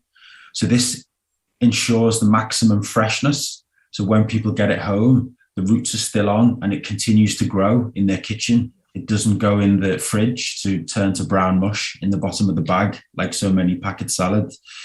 And it also significantly reduces waste because this produce is alive.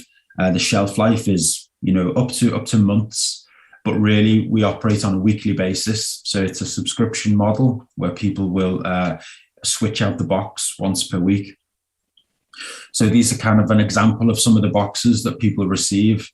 And also the thing to point out here is not only the environmental cost and the environmental benefit of this, but the health benefit.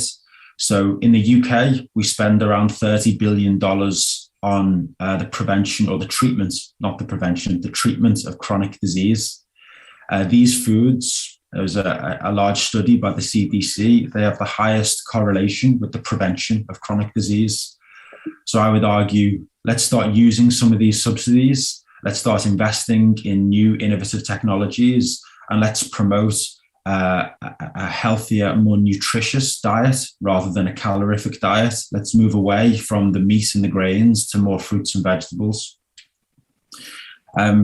Again, just a snapshot of kind of some of the customers we have and the effect of a social enterprise. This is a social business, really innovating in the space and getting really fresh, healthy food out to people. Yes. And then there's other interesting ways you can do this. So instead of having the farm, which is in a basement in our space, we develop small scale vertical farming systems, and we put these into corporate office spaces, hospitals, schools. So it's really showcasing a healthy and sustainable way to produce food and making it convenient, because I think convenience is key. This is our challenge to a vending machine. Instead of being filled with crisps and chocolate and Coca-Cola, we have living plants that people can harvest themselves and really encourage a healthier diet. And then moving into the future, kind of these are some of the larger scale projects we're working on, hoping to reimagine cities where every city has a vertical farm at the center, supplying its people with fresh, healthy, nutritious food, net zero carbon, but also preventing a lot of that environmental destruction and damage that we explored earlier on. So hopefully that's just a very brief tour of some of the solutions that I think exist and some of the initiatives that we've been doing as a small social enterprise. But imagine that $540 billion budget invested into projects like ours and others around the world. I think we could really see a transformation over the next decade. Thank you. Thank you. A wonderful startup success story. Thank you very much. Evet, hızlanıyoruz ama tabii. Yes, now we're getting a little bit more faster, but of course we need to emphasize the most important issues about this, because these are projects that are inspired, as Ms. Zeynep said. Mr. Isa, the floor is yours. We also, being a good institution is also very much important. Sustainability as a Yaşar Group is in the center of our studies, and sustainability has to be systemic. Hence the case in our companies, we have processes. And on 2007, on 14 years ago, after the climate, we have also been party to the climate change agreement. And that is the reason why we are making all of our activities according to the climate changes, and our products are also done accordingly. And our factories, carbon neutral, carbon zero projects are ongoing right now. In the social sustainability, training, education, and sports and culture areas, we are making our own contributions in order to raise awareness and in order to share good practices. Transparency is also very much important indeed, and in all of our studies since 2009, we are reporting all of the studies that we made, and last year our 10th sustainability report has been published. And you can see it in our website. Within this context of sustainability, indeed, for a better world in our country and in our world, we need to really take care of each other. What we create here in our business, in our life, in our society, in our shareholders, and our environment has to be cared. And this is the way we approach this matter. And that is the reason why sustainability is a very important strategic aim, a goal. And we start from the individuals, and we want to be a roadmap to all of the society and the community. Of course, sustainability is nourished with many different aspects. We need to also see the developments of the world, and that's the reason why we need to also bring gender equality forward in this matter. And within this context, these two issues have been structured under the Sustainability Committee. We have two working groups, and we are approaching to the matter in a very comprehensive way. So on 2010, in our institutions, we have initiated the greenhouse emissions to be neutral, to be zero, and our employees have been sent to abroad in order to get our trainings, and we have now experts of carbon emission experts. And that is the reason why, in order to focus of our projects, we have checked our aims, our main areas, and where we should actually decrease the amount of carbon emissions. In 2020, per tons per unit, 15% was our aim in order to reach, in order to decrease. But due to the changes in pandemic, we had the opportunity to decrease the amount by 13.20%. Of course, we continue our sustainability. As per suit, we are aiming to be carbon neutral in 2030. Of course, this is a road. This is a journey that where not singularly ourselves has to go and walk on that way, but we want to have all of our stakeholders combined together to be involved in this area. We are involving all of our shareholders to our sustainability projectures. And our stakeholders' development in that area is our own responsibility. And similarly to this, together with the collaboration of other institutions that are also involved in this matter, we want to be more comprehensive. SETBU, in which I'm also a member, we are publishing our reports about sustainability. And on October the 15th, when I was elected president, one of the four approaches is environment, protecting the consumers and protecting the sector. Mr. Köşger, 45 years ago, has founded SETBU, and 45 years ago, he already put it into our circular. That was a great vision indeed. And thank you very much. Wonderful vision.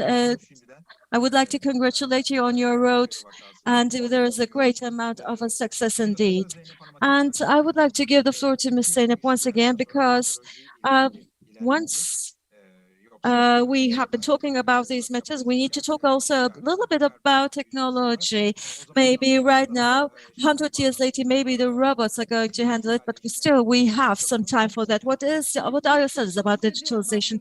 Very briefly, of course, I'm going to be talking about this matter in a very brief. We have more than 50,000 farmers of tobacco, and we have stakeholders, etc. And we have a great amount of supply chain. We have an end-to-end digitalization vision. And for that, the digital methods have been used so that we could actually continue making our trade. And of course, apart from social benefits, it's also going to be very directly beneficial for what we're talking about by I'm going to give you some examples about this. Today, for instance, with the groceries, 96% of our grocery interactions are made digitally. All of the orders that come to our groceries are prepared a day before, and later on, all of those who are actually distributing the products are finding it on a digital way, and we are decreasing the kilometers that we go. And we have advanced trade operating method. We are using cloud methods. It's a business model once again. And for that, there is a 250 sales experts working there, and they're trying to optimize their visits for this. And the amount of days that they are going in the fields has been decreased down to 40%. So with these digital tools, our connection with our clients is rising, and on the other side, our carbon emission has been decreased by 40%. And aside from this, of course, the FMCG, it was first as an FMCG in Turkey, and together with our shareholders, those who want to work with us and those who want to use our platforms are also involved. They want to work with us on this platform, and by using this platform, they increase the productivity. Besides, they can also decrease the amount of carbon emissions. And apart from this, in the field, of course, we do have friends drivers are using hybrid cars, and 90% of carbon emission has been decreased. And we are going to start working, driving actually electrical cars. And until the end of 2030, we're going to complete it. So this is also going to be an area where we can create a benefit. And once again, but we have a security and economic driving process. It is creating security of the drivers, and also it saves from fuel. So this was one of the actually best sustainability projects, and we have been rewarded by that as well. And finally, I can say that by using digital platforms with different, we have started to make a common delivery, and we could actually decrease the amount of 85% of delivery and carbon emission in that case. So again, the artificial intellectual algorithms have been developed a little bit more, and these systems are going to be automatically created. And in that area, we are going to increase this carbon emission even at about 50% extra. So, of course, if the shareholders are with us, we can actually reach to higher scales, and our digitalization is done only for that. Of course, in the 21st century, the value of our companies and their success is not only about developing the environment, but also the utilization of technology and materials. So green development, environmental development, and institutional development is highly necessary in this case, and they have to work all together. Mr. Uğur, I suppose there's something that you would like to say to add up. Thank you very much, Mr. President. And now, is there a diagnosis? Yes, there is a diagnosis. Do we agree with it? Yes, of course. We know where these sicknesses started. Do we have a negotiation? Yes, we have a negotiation. The Paris Agreement, of course, it is comprised by 190 countries. And what do we agree on? We agree upon, of course, when we need to limit the temperature with 1.5 Celsius, and zero carbon emission has to be made.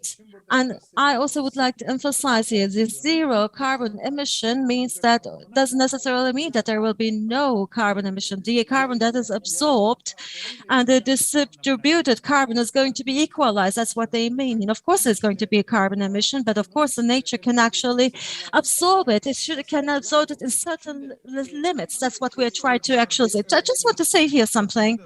Participants had asked this question. This net zero and the carbon neutralization, what is the difference between them? Maybe you are emphasizing this as well. Yes, this is exactly what I try to emphasize. Zero carbon emission is not possible. Carbon emission is going to continue. The only thing that we have to understand here, the amount of carbon is the amount that can be absorbed by nature. This is what we understand from zero. And in my previous speech, I also said that what lays behind this is the clean energy. Clean energy is a common sense right now in the world. So is there such a clean energy, Mr. Bader? Maybe in the beginning of your speech, you already declared that the existence of the planet depends to the sun. If without further taking your time, just want to give you an example. The energy of the sun each second is given is reflecting 107,000 terabits of energy, which is more than 10,000 folds of the energy that we have right now, from geothermal, for wind energy, etc. Just think about if we keep up with only the solar energy, in the end of the day, the solar energy, I emphasize it once again, the flow is more than 10,000 folds that we need right now. And of course, there is a financial and the launching and etc. There's a great amount of an actually agreement in which we talk about Northern Africa, like, and the Sub-Sahara region.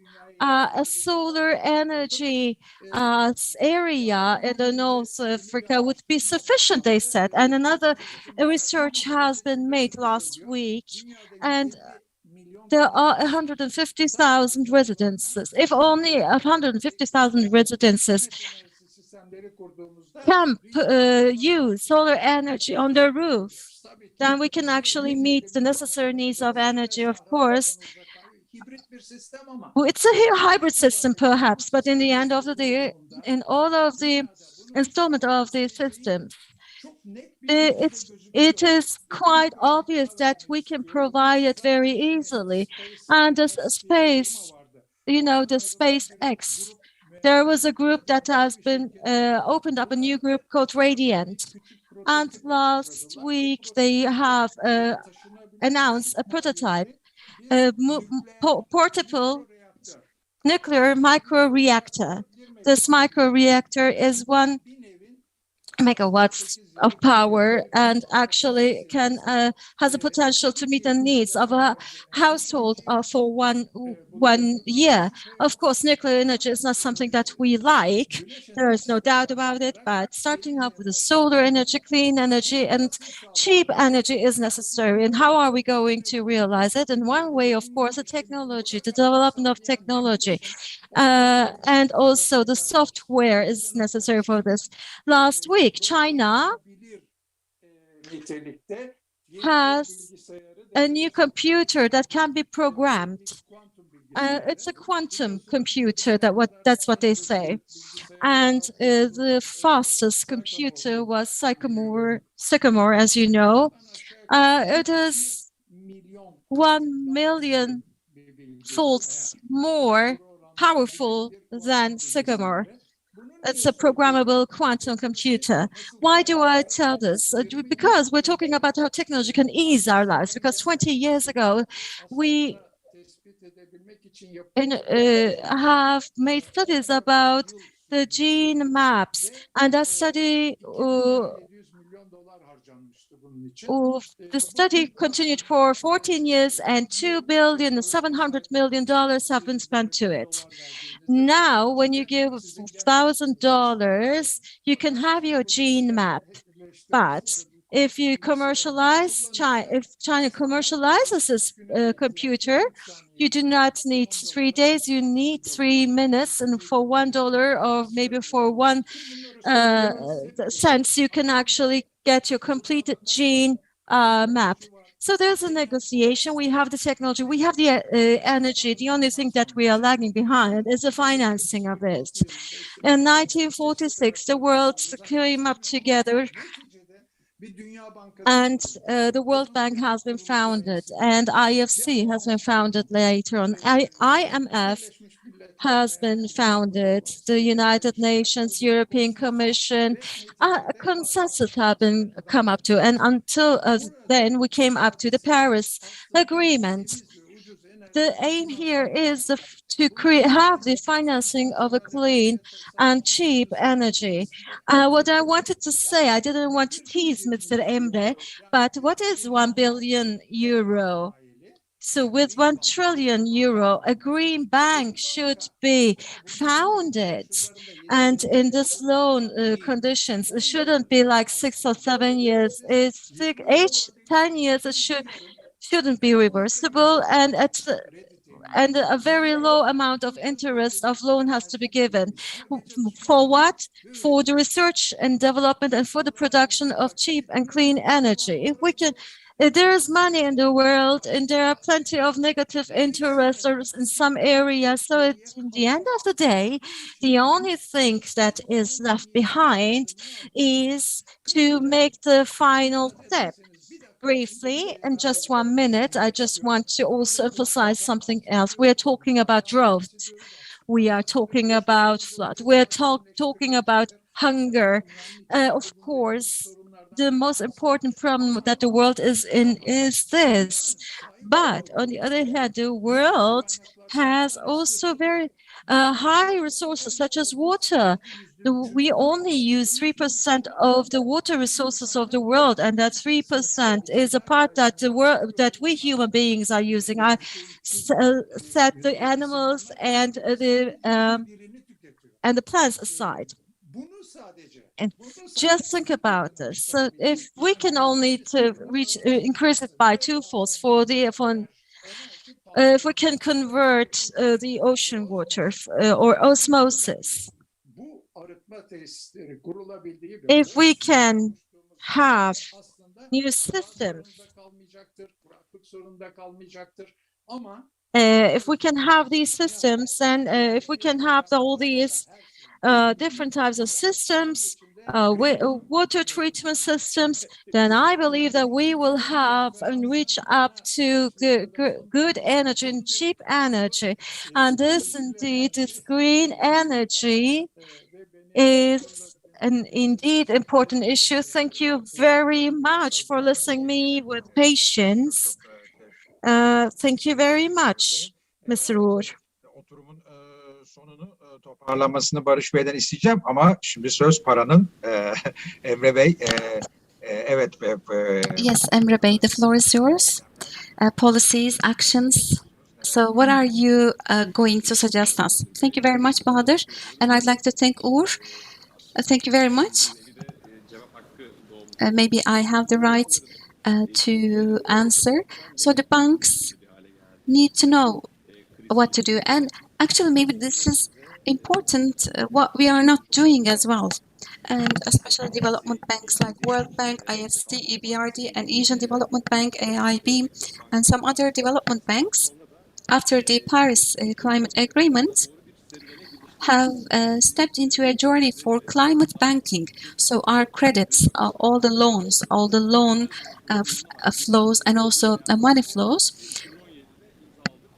are going to be in line with Paris Agreement. We undersigned a document in 2017, and methodology for that is being developed as of this moment, and it's going to be shared in the near future. AIBD, for instance, in very near past, said that as of July 1st, 2023, will be harmonized with Paris Climate Agreement. Again, Asian Development Bank said that as of this year, said that about coal mining to natural gas, mining, they said that they're not going to be funding this kind of investment. So there is an exit from fossil fuel investments. And as EBRD, we are at transition period when we come to 2025. So $1 out of $2, half of our investments will be about green economy. This is what we are committing ourselves to. So what does this green mean? As Urbe has already mentioned, it could be renewable energy, or else it could be resource efficiency and energy efficiency. I'm saying that $1 out of $2, but all the investments that we made must be in line with Paris Agreement. This is what we committed ourselves. That's what we promised. So what we are talking about, it could be related to low carbon footprint and low carbon emission projects. Of course, emission is going to continue. Yes, it is reality, but on the other side, carbon capturing activities could be also supported. And as of this moment, facilities having emissions should be decreasing their emission levels to the highest extent possible. We are going to support the projects.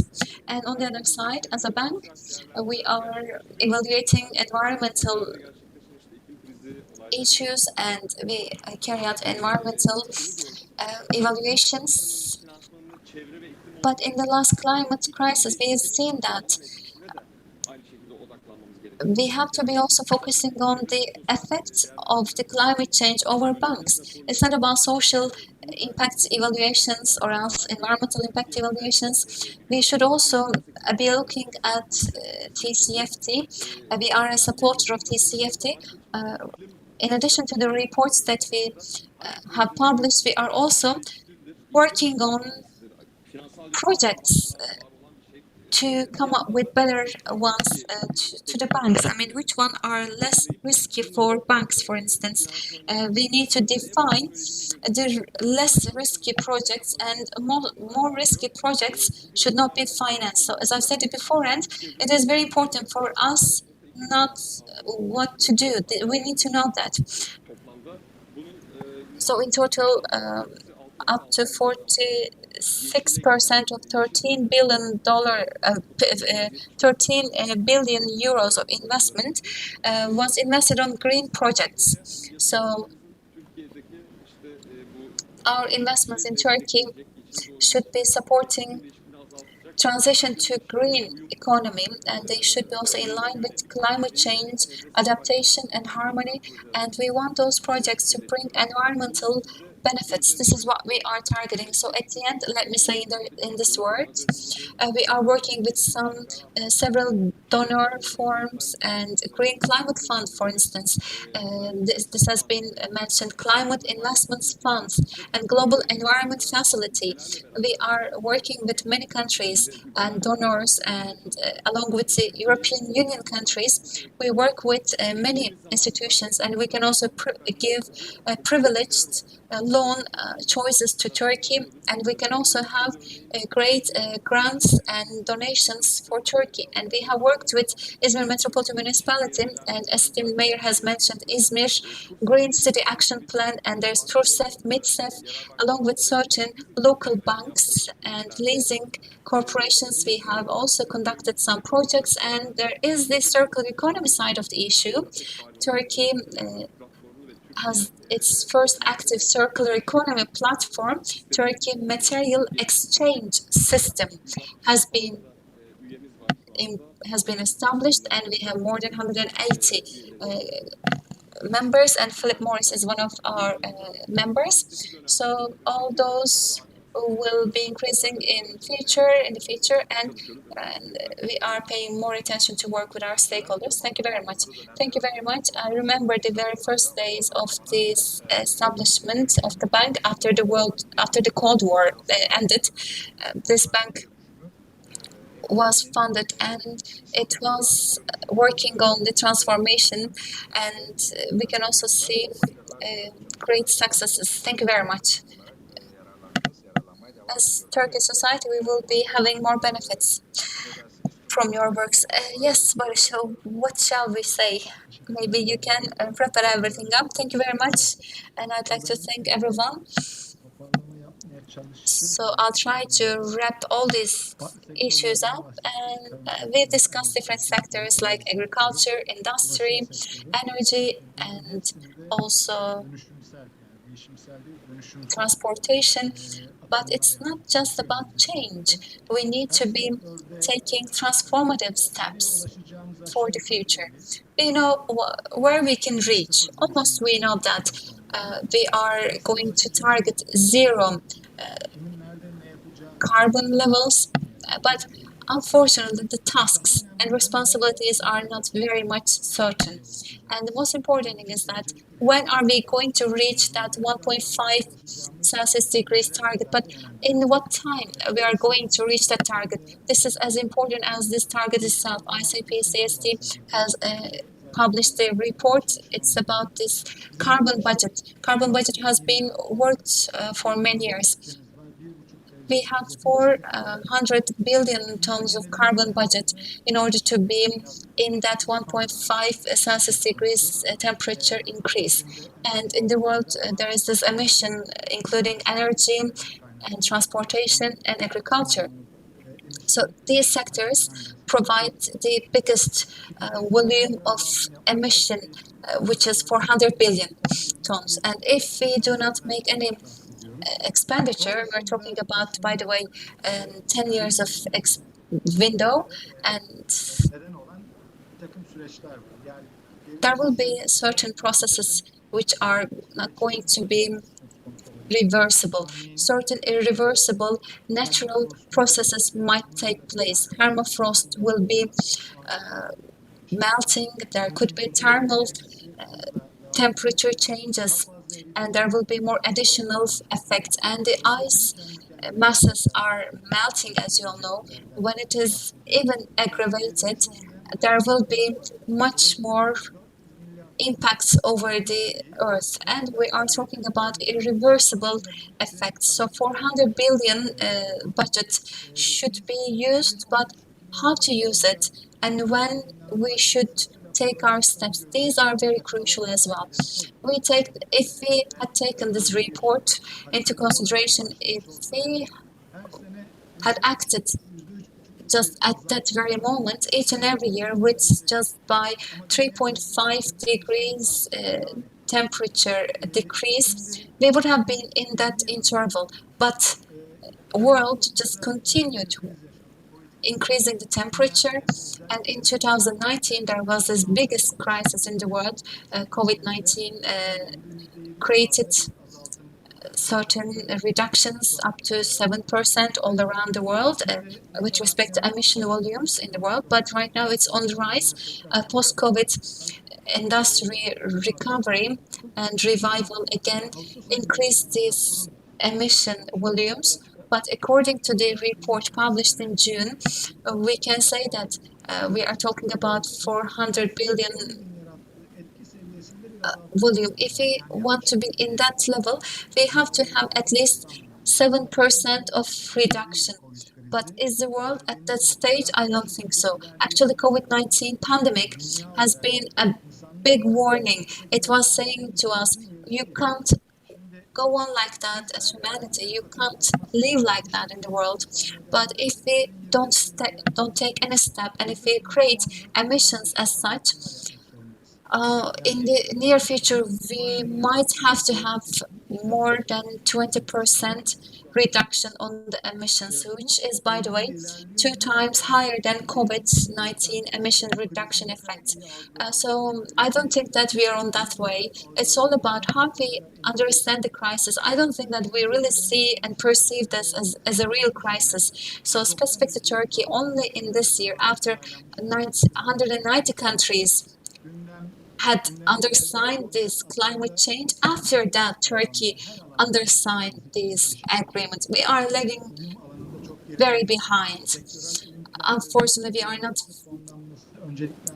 close to other countries in terms of development of the strategies, harmonization of the sectors, in line with the changes, for instance, from the agricultural sector. I can tell you that based on the surveys that we conducted all around Turkey, say that more than 95% of the farmers know the climate change and they're affected by the climate change, and 80% as of this moment are trying to adapt to the situation. Only 8% says that they have received certain support from different institutions, and you can see how much we are lagging behind in terms of adaptation to climate change. And as of this moment, everything is still based on natural gas and coal. In Turkey, this is how the energy sector works. So in that field, in terms of reduction, we are again very much lagging behind. So we have a very intense energy emission. It's too much, and we have this too much economic emission. We are not efficient, we are not productive. And in the world, there are more than 280 coal power plants. So each and every day we have to be shutting down these coal power plants in order to be in that temperature targets. And we have to leave natural gas till 2035. And certain technological attempts must be improved. Hydrogen is on the way, and solar energy's potential is very gigantic. Yes, we know that, but it must be utilized. We need to have certain technological devices that can trigger this change. But are we on the path that can see this disaster as a crisis? I don't think so. I don't think that the world has perceived this as a crisis. We have to have this transformative mentality. We should see this as a transformation and a change, and we should all take some small steps, and we have to make investments to make this transformation possible on the individual and on the corporate and on the political governance levels. We need this transformation in the upcoming decade. Thank you very much. Thank you so much. Thank you. Thank you. I'd like to thank everyone. We have already exceeded our time, but actually it's not all about the total, it's because of the flow of the conference. Thank you very much. I want to thank all our speakers. We've discussed the fragility and vulnerability of our civilization, of our world, and we've exchanged experience, and we know that maybe our actions, our philosophy are not vulnerable and fragile. On the contrary, they are very much robust. So I think the session has given us hope. It is very important. I think it has given us this very optimistic and positive message, although we are discussing a very concerning issue. Thank you very much for raising our hopes. Thank you. And I believe that we will have more chances to do better things, and we will be walking on this way together. Thank you very much for giving us your great perceptions and information. Thank you very much, and have a nice day. Thank you.